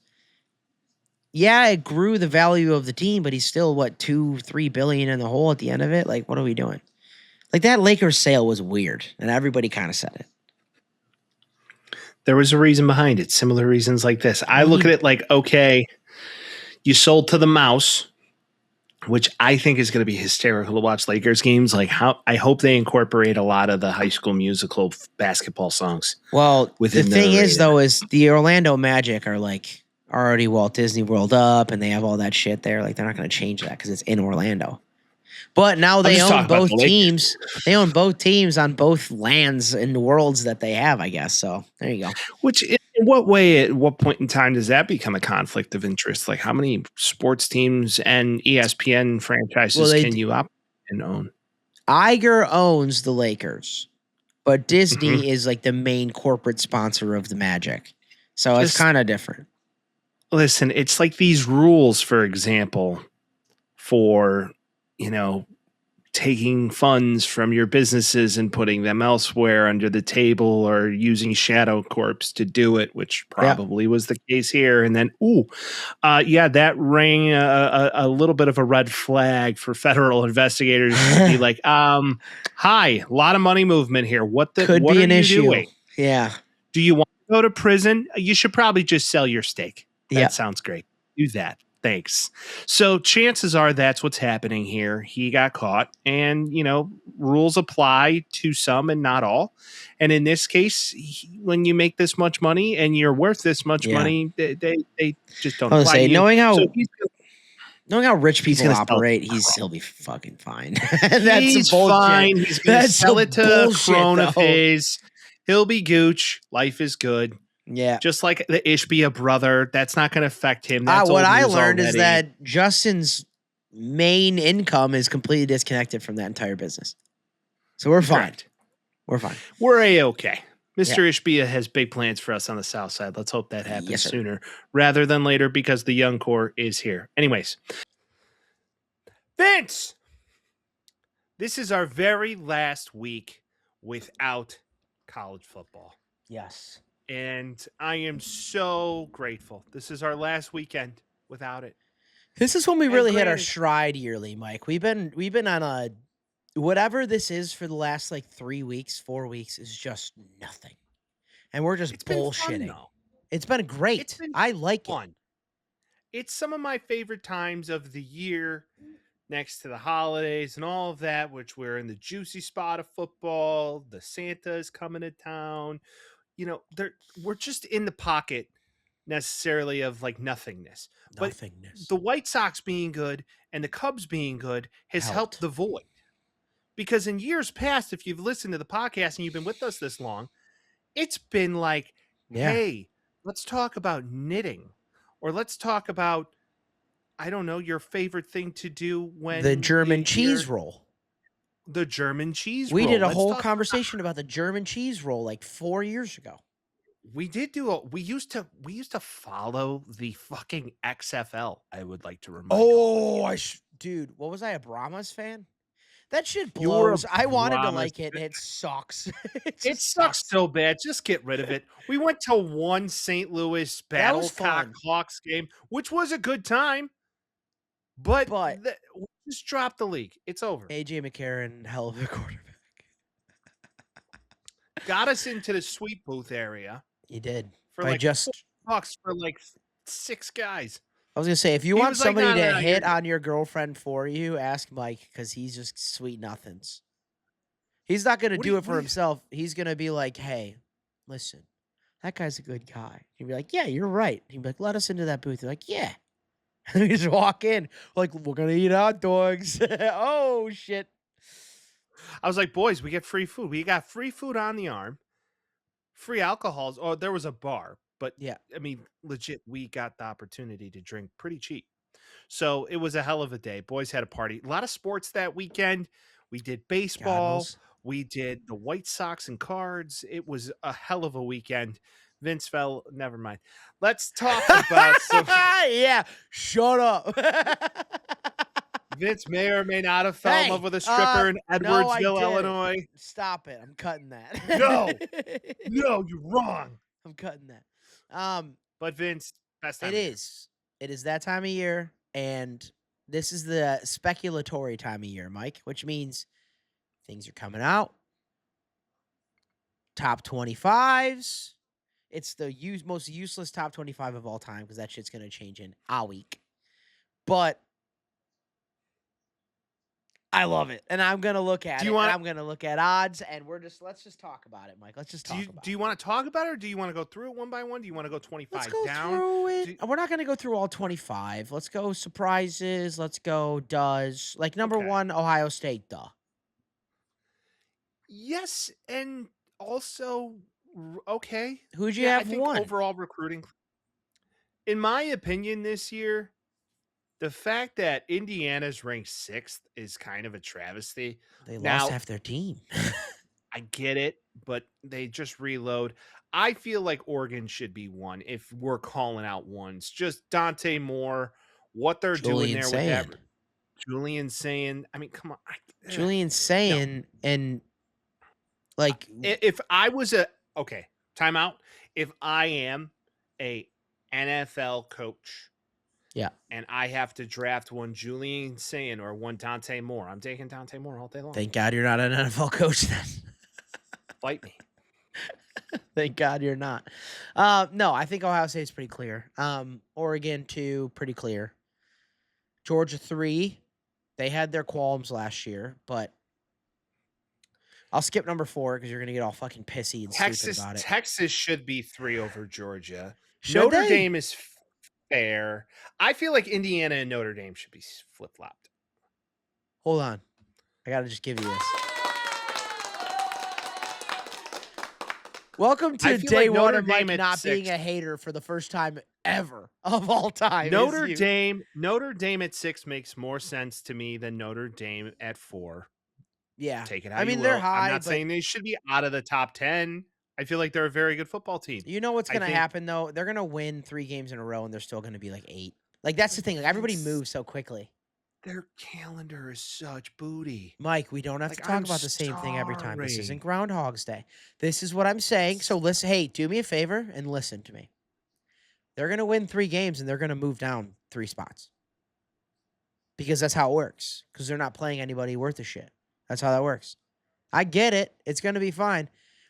To be fair, the rankings don't really matter that much anymore until you get to 12, 13, 14, 15. Or unless being top 5 and top 8 doesn't matter.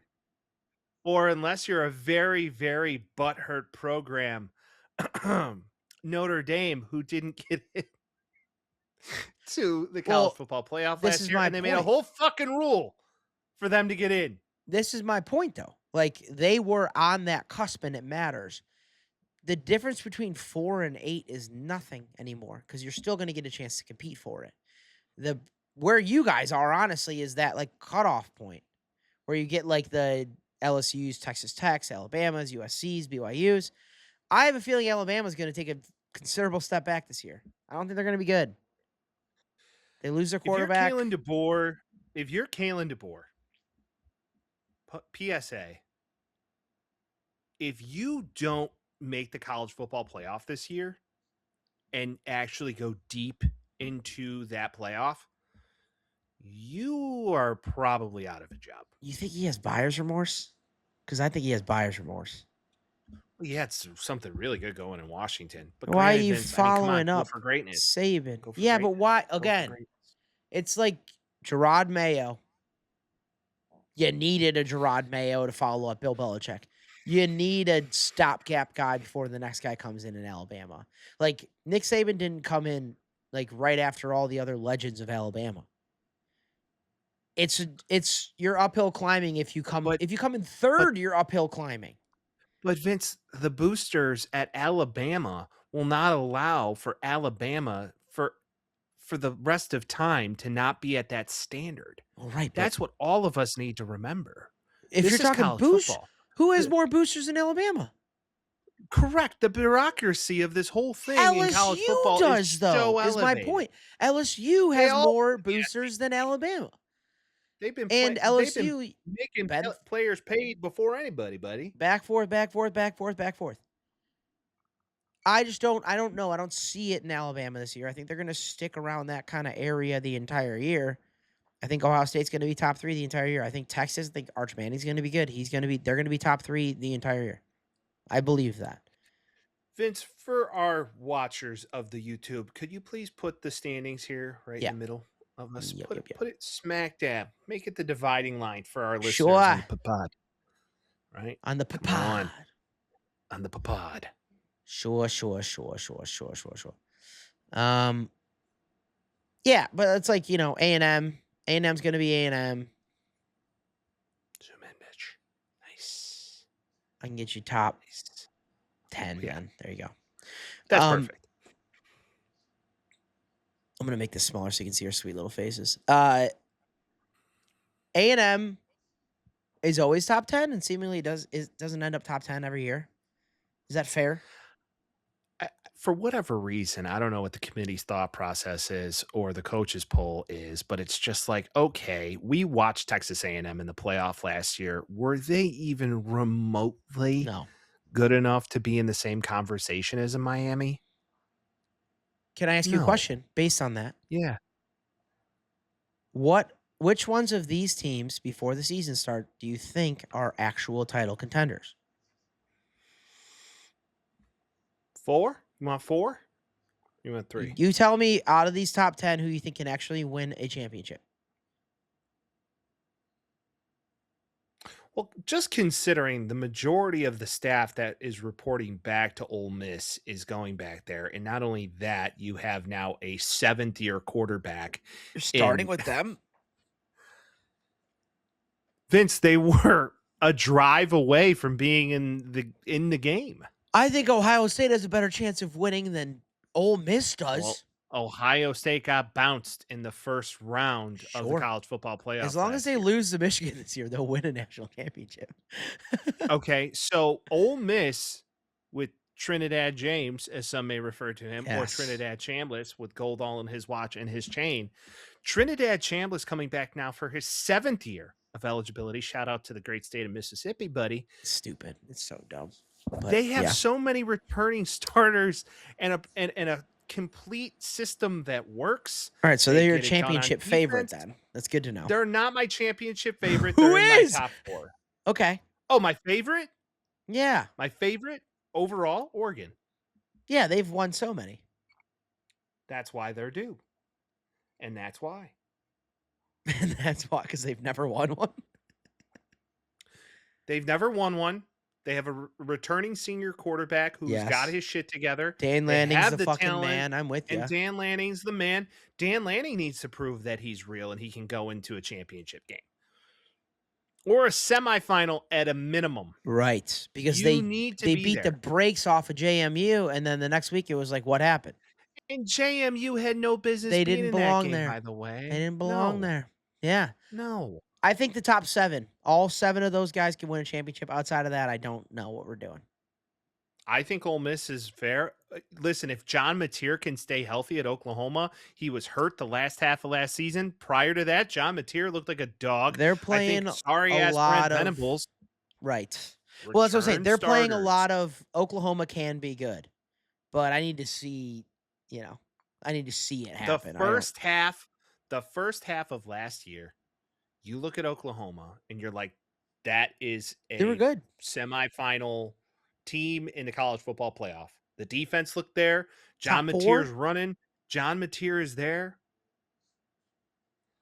Come on. Their defense is next level. Their defense didn't let them down until the second half of that Alabama game last year when seemingly Mateer just couldn't play anymore because he was so cooked. He was broken. I forgot about that. He was completely broken. I just to know where this I can see the big conversation to this is the lack of SEC in the top 10. Because what, you have 3, 4? In past Georgia, Texas A&M, Ole Miss, Oklahoma. Oklahoma at 10. In the last, what is it? This is the first time in, I think, 15 years that there's no SEC team that's 1 or 2, which is crazy. Listen, but it's the Big Ten takeover, really. Creme de la creme of college football now for the past 4 years Big Ten. is the Big Ten. Yep. And you can't deny it. I don't want to hear more SEC lore. You haven't done shit in a half a decade. So you need to come back and prove it. Have you been close? Sure. But what's the last SEC team to win a championship? Bama. Were they, or was it Burrow? Ooh, you're correct. It is Joe Burrow in 2020. So were we looking 6 years ago? Like, almost. hey, man. I'm not saying. I'm just saying. I do also think, given the schedule. Incorrect. We suck. Georgia Bulldogs 2022. Shit, forgot about them. But still, that's even 4 years ago now, too. Kirby. Recency bias. Kirby bait. Yeah. Well, I have a question for this, and this is a total squirrel moment. You see that Emmanuel Lacho thing? Talking about the team that he was on in the NFC East. He was like, I was on this team, and if you get pulled over. About Joy Taylor's Blue Knot? No, different one. It was, if you got pulled over for something, they send a security guard out there to take care of it, and then you go.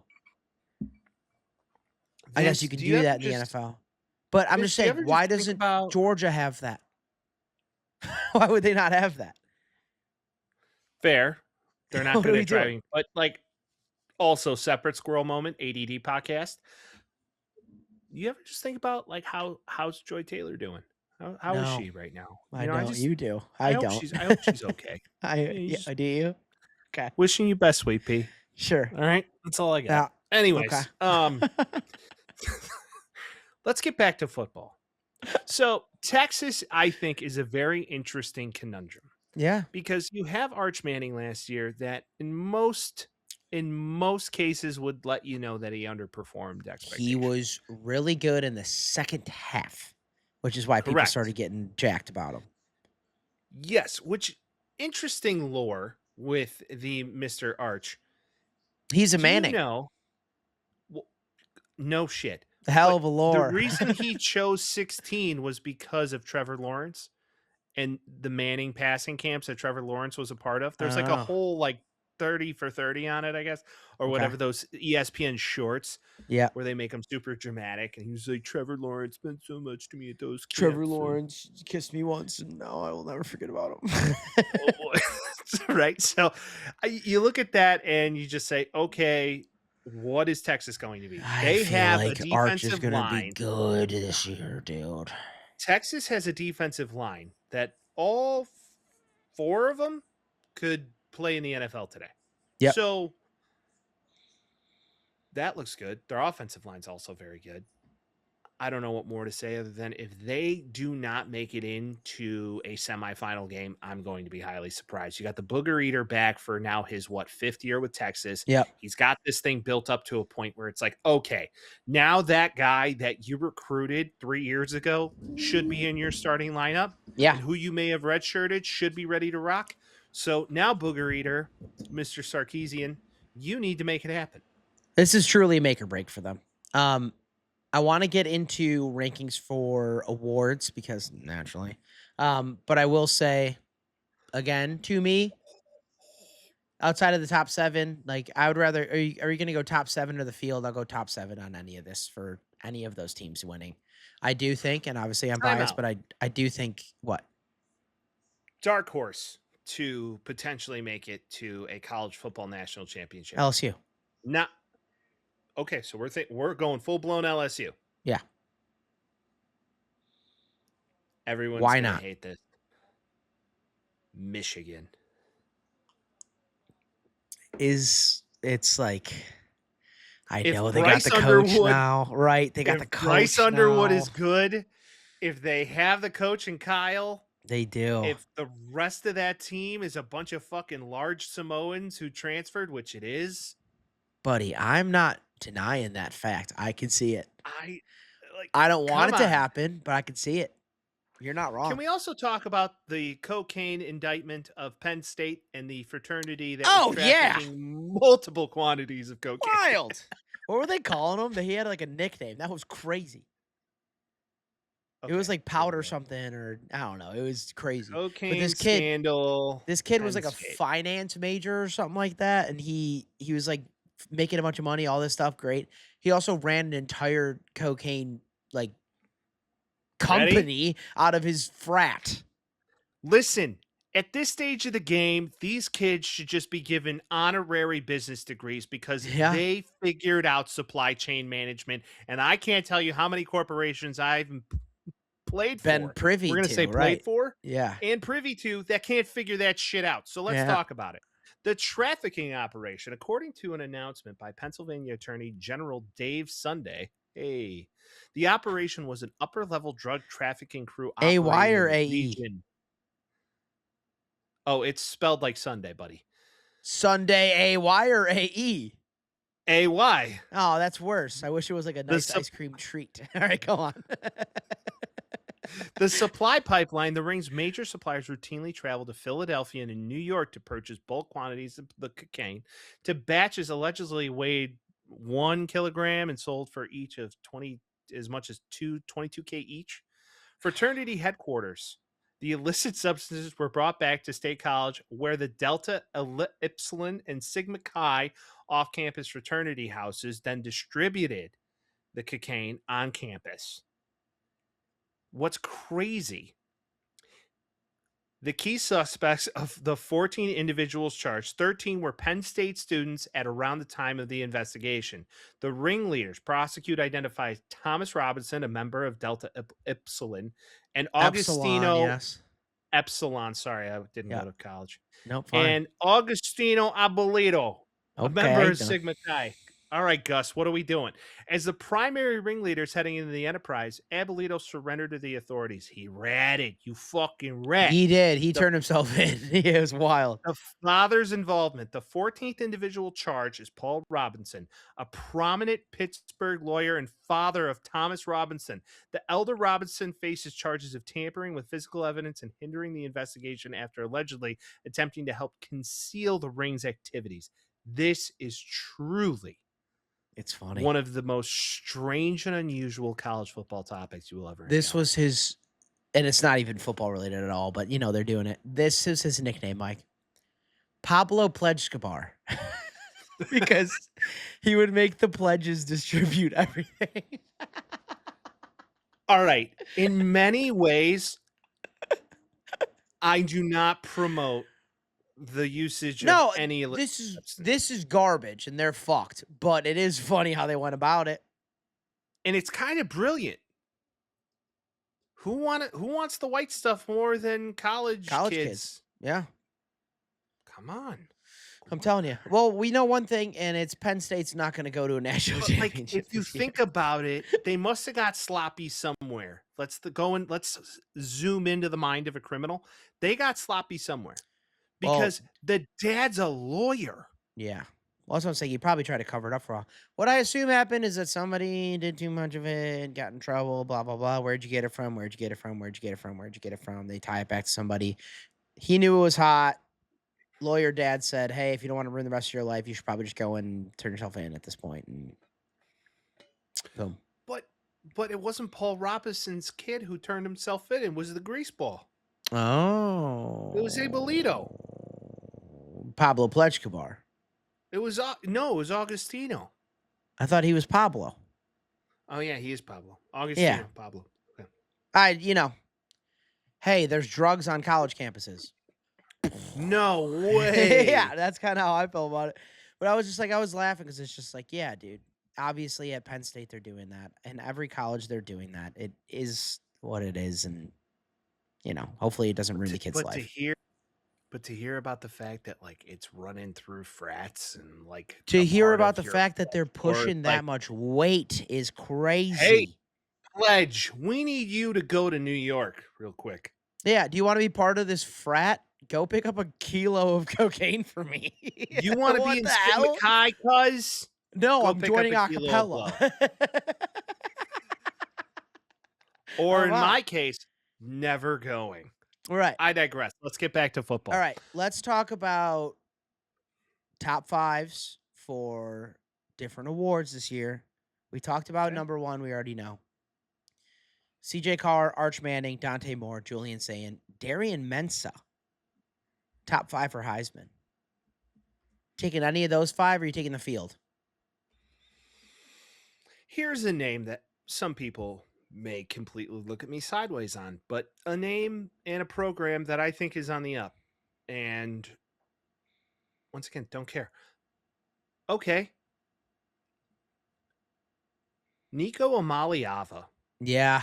has the UCLA is potential gonna be now good. in his third year in a program to come in and make a difference. And I think he has all of the intangibles to be that guy.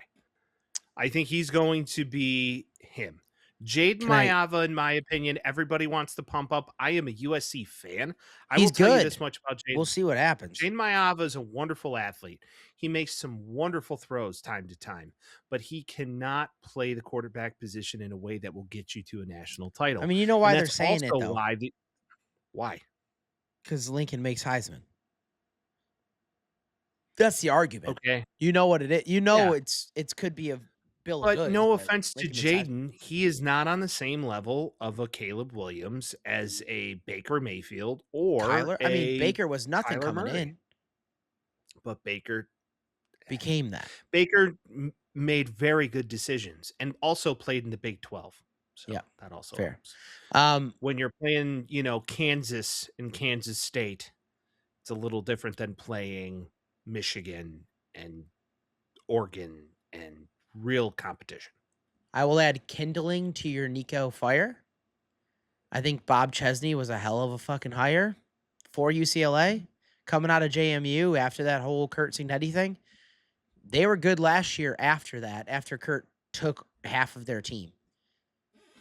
I think having some decent coaching over there is going to make him better too. I think he's going to win it over any of these five? I don't. I have a feeling that Arch Manning's going to have a hell of a year. I think CJ Carr's going to have a hell of a year. I think that Julian Sain's going to have a hell of a year.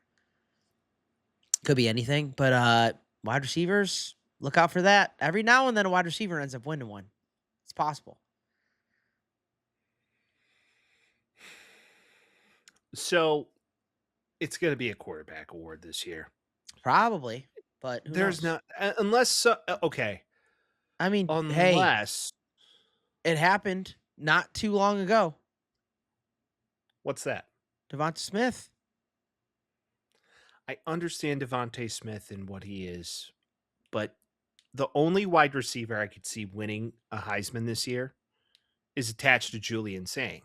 Jeremiah Smith. Jeremiah. Yes, correct. Mr. Smith. That's it. In my Can opinion, we- that's it. Speaking of the devil, Doak Walker, best running back. Kawan Lacey, who dog in the playoffs last year until he got hurt. Jaden Baugh from Florida. Ahmad Hardy from Missouri. Mark Fletcher. He was a beast last year too, especially in the playoffs. And Isaac Brown off of Kansas State. Lacey's the dog. Lacey's kind of the guy. I think he's just going to... It seems like running backs, like if you know that guy's going to be good outside of Ashton Genty, then it's just going to be that guy. Yeah, we'll have to see how this plays. I'm not going to go position awards other than Heisman. Well, no, I'm because saying like if you're who's the best running back, who's the best wide receiver? The reason I say it is so I want to talk about wide receivers because I don't think Jeremiah Smith's the best wide receiver in the country. What? Because Malachi Tony's a hell of a fucking wide receiver, Mike. Oh, He's so good. And every time we've seen him play, you're like, oh, he's so good. And when they beat them, they were like, Malachi Tony's so fucking good. He's only been so good. Who's to say? I understand where you're going with this, but Jeremiah Smith is a freak. I agree. So is Malachi Tony. And they're from the same goddamn place. I get it. Florida pumps out more talent in the football world than anybody. So I'm just saying, keep an eye on it, kids. Keep an eye on it, kids. Now, one thing we don't talk about is like What? who's the best defensive player of college Colin football? Simmons. Who does he play for? Oh, Notre Dame. Tejas. Edge rusher. You want to know who's second? And he was going to have a Xavier Leonard- Watts fucking year. He's okay. so good, dude. He's going to be so good this year. He's like the only cornerback that's even being considered for the preseason award for this. Leonard Moore's going to have a fucking year, and I'm sure of it. Dylan Stewart, South Carolina. Amari Washington, Oregon. Damon Wilson, edge for Miami. Could be something. Could be something. Now, was all the hype surrounding Lane Kiffin's daughter's boyfriend just hype? Yeah, it was bullshit. You think he's not going to be in that tier? He's not even. No, in he the might top be. 10. He might be very good. It's just, dude, how often does a linebacker win best? Like last time that happened was Manti Te'o or like Roquan Smith. Like, what do we? It's edge rushers and cornerbacks. Can you get to the quarterback and can you hit the quarterback? That's the next best thing. That's it. Well, college football around the corner. Let's talk about the real thing, shall we? Yeah, what they're all rooting for, the NFL.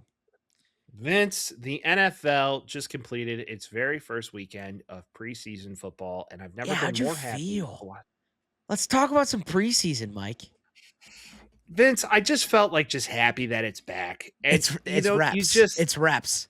It's reps. We're getting reps. Tyson Bagent just kind of made me feel a little underwhelmed. I'm not gonna lie. I thought Who cares? I was going to see He's like our backup. Tyson. I get it. Yeah. But like Tyson in every other game prior to that in the preseason has looked amazing.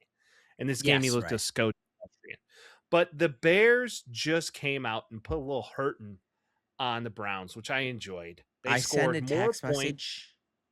Sorry, yeah, go ahead. Sorry, I just cut you off. My bad. No, they scored more points than any other team in week 1 of the preseason, which It's gets just you B- That's BJ, smartest baby. kid on the Little Bus Award. But yes. That I sent a text message and I was like, I've never been so excited to watch this Case Keenum slop in my life. It was just slop. The whole thing was slop. But to be fair, there was a storyline to the game that we were watching. And it is whatever the fuck the Cleveland Browns are going to do with their team is. It's not good. Hey, leader in the clubhouse, Mike. I think it's Deshaun Watson. I think he's the starter for this team. He looked like doo-doo cheeks. He looked better than Shador. Well, what's the barrier of entry? That. It's him, Dylan Gabriel, or Shador. You know, the biggest storyline out of this whole game to me, motivated, and a guy, yeah, I'm with you. A guy who should get more roses than he probably ever has. Let's talk about Jamri Chroma. Huh? I said that. Jamri Chroma. Jamri Chroma was a UDFA, okay, for the Chicago Bears, signed 3 years ago. Free agent. Yes. And has been on the practice squad for the Chicago Bears for almost 2-3 years now. This young man came out in his first preseason appearance, or now I think third or fourth over the past few years. 2 sacks, 1 forced fumble, and a fumble recovery. Love to see it, but I'm not. You're not going to start him. This is Ian Wheeler. He's a rotation guy. Sure. That you like, that he can make the day 1 roster and just maybe turns into a guy. That's what you love to see. I'm a Jordan Vandenberg guy. Vandenberg looks to be the part. He's making space in the middle, which I enjoy. Monster. He pushes motherfuckers. But the biggest question, if you're a Bears fan right now, is what the hell are they going to do with this defensive backfield? You have no Kobe White or Kobe Bryant. You have no. Why is his name? Kyler Gordon. And then not only that, now Hippolyte's injured again. Fast though. Not aggressively injured though. He'll be okay. But like fast. And you're like, oh, he could play slot corner in situations. Like he is that fast.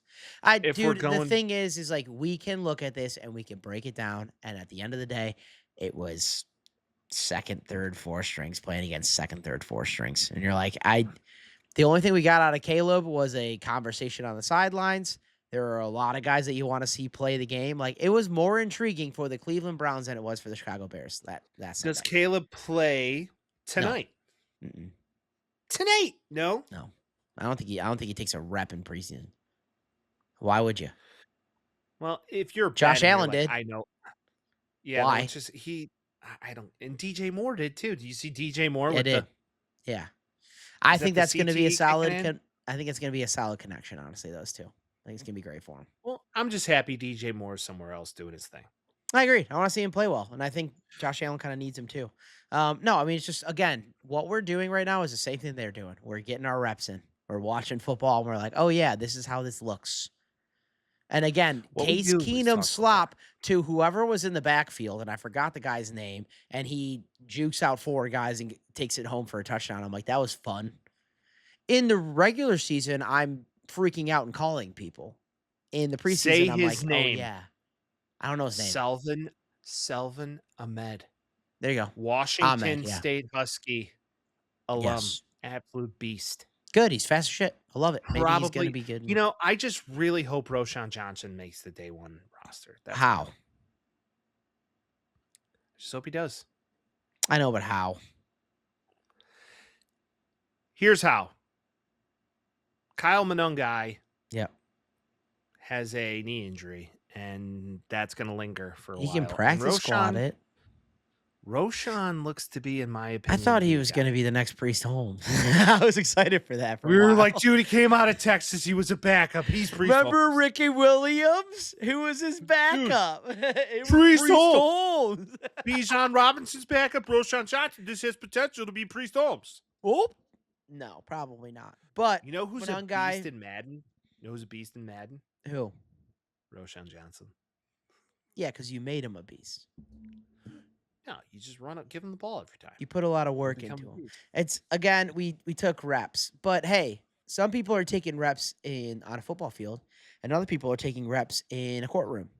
One of those people may be Terrion Arnold, who got signed to the Seahawks, still facing 8 felony charges right now. He's Not probably surprised. going to play. He's gonna play. For how long? He'll When is play. his court date? I think they'll just keep kicking this can down the road all year. Yeah, he kidnapped a guy, but it's fine. Straight up.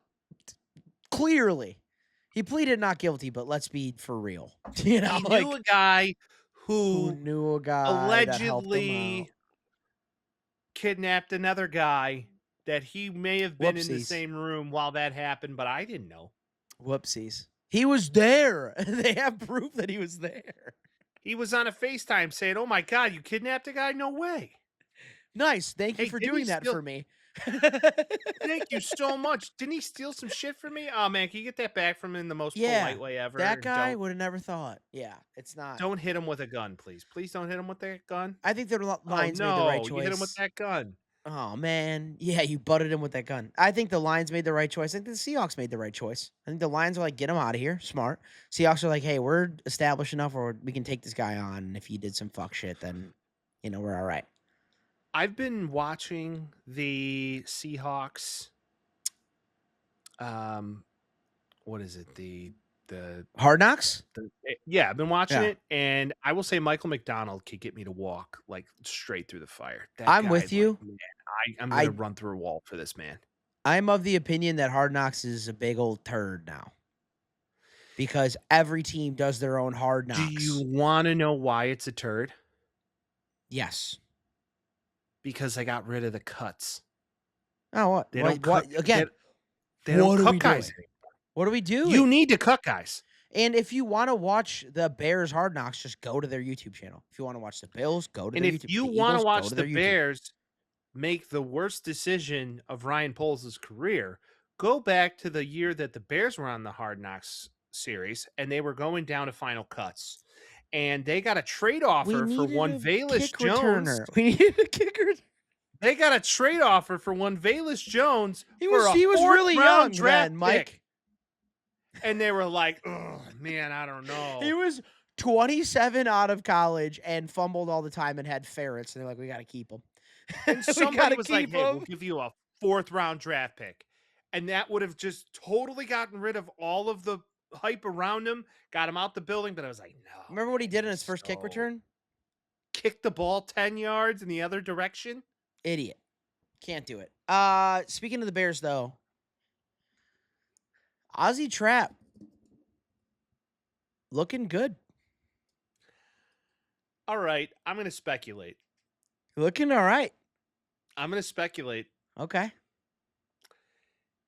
If anybody here has done research into the great world of the peptides, there is what they call the Wolverine stack. Yes. There's this peptide grouping. What does it make you heal quickly, Mike? it makes you heal very quickly. So the Wolverine stack, an informal term for a combination of two synthetic peptides, BPC 157 and TB 500, popularized in biohacking and fitness circles for accelerated tissue repair and Clavicular. joint healing. If you rupture your patella tendon in a playoff game in December, Yeah. and you are back on a football field in August, Yep. I'm sorry, that's not humanly possible. Hey, shut up. Why are we talking I'm about good with it. Let it go. I love me some Ozzy P, dude. I've never met Trapillo's a person that dog. likes Braxton Jones more than you. So I would love to see him play too, Mike. I would love to see him play too, Mike. But if we can avoid that, let's do that instead. Braxton Jones is a human turnstile and is light in the ass. Okay, and that Yeah. can't happen for college for a And now you're left outing tackle. our boy. Don't out our boy. I'm not outing him. I'm This goes on the speculating internet. that just maybe, he got something. Unreal. I would never say he does that. He's a stand-up individual that would never do that, in my opinion. Sure. Here's a question. If I'm the NFL, can I go to that team and say, hey, I want to drug test that guy? I think they can drug test anybody at any time. Yeah, then you have is to a wait a peptide certain a amount of drug? Is a peptide a drug? Can a peptide Is a peptide a Google, performance enhancer? show up in a drug test? Let's see. Is it a Shall we? performance enhancer? Is it a Peptides problem? do not show up on standard workplace legal I or don't- routine medical drug screens. Those How are lovely is this? That's not. They don't do routine. They do HGH. They're not going to check you for HGH in the fucking drug test for a sales job. I'm okay. Now let's take it a step further. For steroids or PEDs, whether peptides show up on a drug test depends entirely on the type of test being administered. They do not appear in a standard workplace, but they can be detected in specialized anti-doping tests.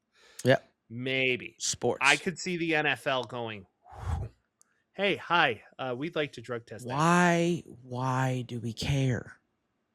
That's in what my I'm opinion. saying. If you're the Peptides NFL, are not HGH. It's not steroids. It's not making No, you it's stronger just or better. body. It's making you heal quicker. That's fine. What's the issue with that? Fair. My thing is this.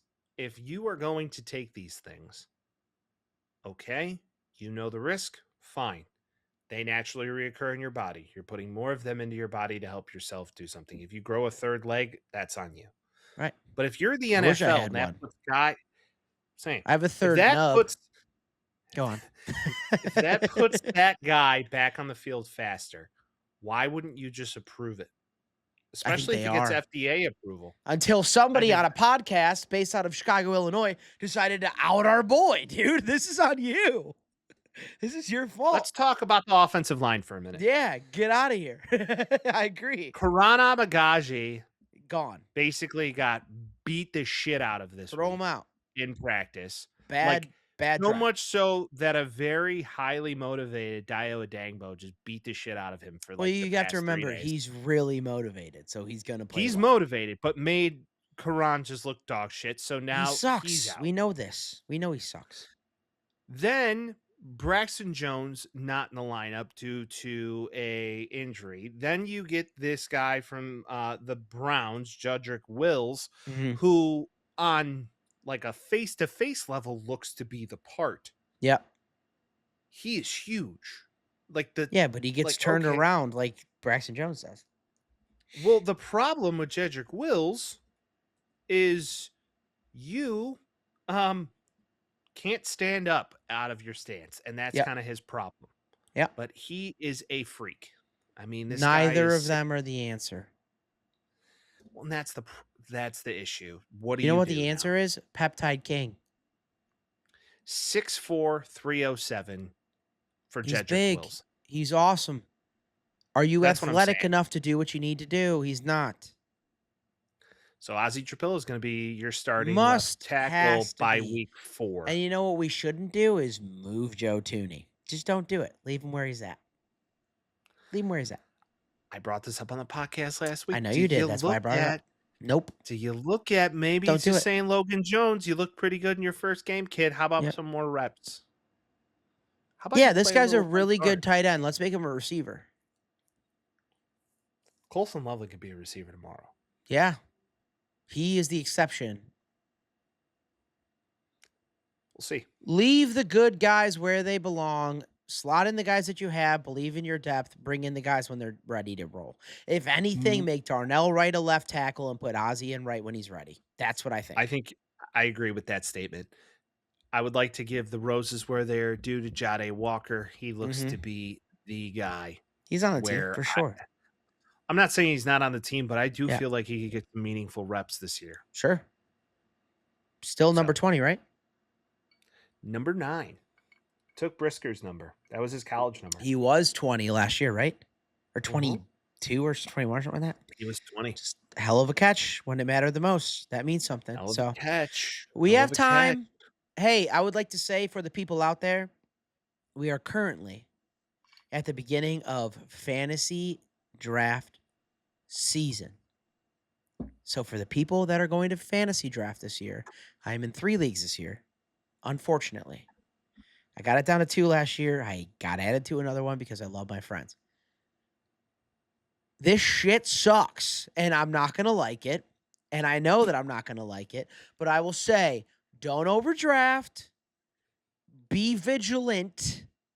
Do your research. You're going to be okay. If you don't do any of those 3, you'll end up like me the last 2 years because I kind of just freeballed it, and I've been bad for the last couple of years. So there's your answer. Do you know who's back in the fantasy football? Because I'm back. Why? You quit Back all in of them. the New York You've group. been like I like football, but I only bet on it, and I don't do fantasy because that shit's gay. That's what you've been saying. For 2 years. I never said it was GAY once. Yes, you did.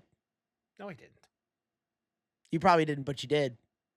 No, I didn't. You poo-pooed the whole thing. You're like, everybody's all fucking angry. I and just yada, said I yada, got yada. burnt out. I'll admit it. I got burnt out. Welcome back. Your boy. Thanks, man. You're welcome. I'm back. Where are you drafting? When are you And drafting? I believe I'm re-energized. The draft, Okay. I believe, is going to be next week. Okay. So, or I think in 2 weeks after the preseason, just in case. That's my rule. Like, Smart. hey, I'm not drafting Until you have preseason. 12 motherfuckers that have 19 kids, and you're like, when do we do it? And you're like, I'm fucking August 21st. Okay. Well, right. All right. Now, for me at this stage, I'm like, I have a good idea. If you're going to play this right in a PPR league, you get your big money wide receiver and running backs done in the first 3 rounds. That's what You're you going to need lose do. this year for sure. Thanks, man. You are. I have a different set of eyes. Yeah, no, yeah, I get it now. I understand. I took a deep breath and I get it now. You're screwed. I've dude. won many of You're league cooked. in years You're past. cooked. You're cooked, Mike. When are you Vince, drafting? Do you know I yet? believe Like Not a where in clue. the order? Not a clue. Snake No draft, clue yet? not a clue though. Right. Not a clue. I got 11th in my 12 man, and I don't hate it. You know, if you're Snake, then that means how many? 12? So you're second pick in the second round? That's awesome. I am second to last in the first round, second pick in second round. I get to go 1-1. So you're fingers crossing that at like pick 11 in a 12 man, you can get that high tier wide receiver. Yeah, like I'm or- not gonna get Puka, or I'm not gonna get like JSN, but like, what happens if an Amon-Ra St. Brown just kind of falls in my lap? You know, like that's the idea. If Amon-Ra falls in your lap, you run that shit. That's what I'm bitch. saying. But last year I got the first overall pick, and then I drafted Jamar Chase, and I was like, all right, we'll see what happens for the next 20 picks. And then Joe Burrow gets injured in week 2, and then he's screwed the whole year. So you're like, all right, well now I'm pigeonholed. I have an aversion to the Bears roster. Like, how do you? They don't. divvy up the ball time so Who's much. the Do you best even fantasy touch it? option on the Bears roster? DeAndre Swift, maybe, but he's 50-50 with Manon Guy. Burden, Roma Dunze. Colson, hey, here's your answer. Colson Loveland. That's the one you draft. That's the only one you draft. Yeah, or is Rome him? And No, if Rome because is Luther and who's the guy from the Lions? Why am I just? I want to say Shakir, but he's not. He's from the Bills. Khalif Raymond. He's gonna play there too. Like, there's too many guys to catch the ball. There's Too many value mouths in the to tight feed, end. eh? Yeah, but I was just saying that as a PSA, that look into it, know where you're drafting, and don't free ball it because you will end up like me the last 2 years and play like shit. At some point, though, doesn't some luck fall into this whole thing? 100% whole time. Okay. So you're going to do your best. There's some guys who I've talked to who are on auto draft and made it work. Bullshit. Hate them. I'm just saying, I've seen some leagues that go auto draft and then one thing leads I to agree, another, but I and just don't boom, like they're one of those the guys best. because it's like, put your shit on Do the you table if take- you're going to do it. Do you overvalue Patrick Mahomes this year? No. Why? He's not even Okay. top 2 quarterbacks this year. Okay. Who's top 2? I mean, Josh Allen's number 1. I think he's number 1 PPR for every league. You got to imagine. That's fair. Joe yeah. Brady offense too. At what point is it too early to take a quarterback and too late? I'm a draft a quarterback high guy, and I've won leagues doing that. So, and it's been Mahomes in his like heyday. I think Josh Allen goes within the first like 2.5, 3 rounds.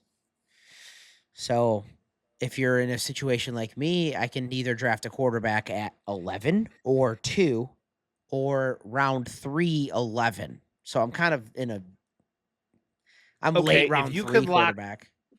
If you could lock down, hypothetically, you get somebody falls to you at 11, and then you could take Josh Allen in the top of the second. Do you do it?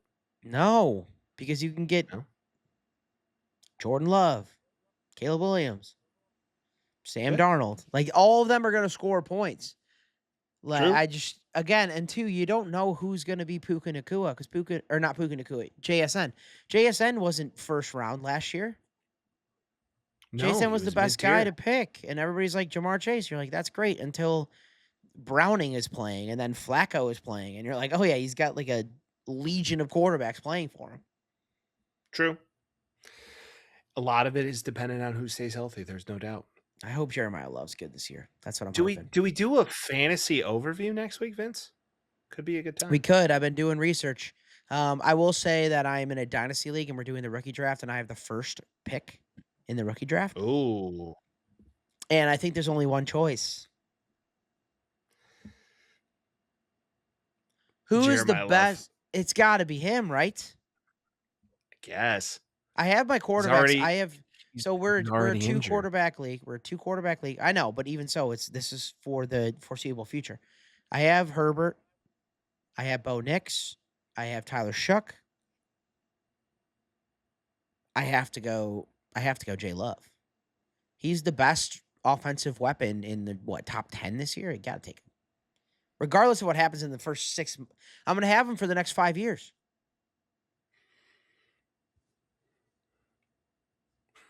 Yes, whatever you got to tell yourself. I'm saying, what would you say? I'm asking you as a friend, Mike.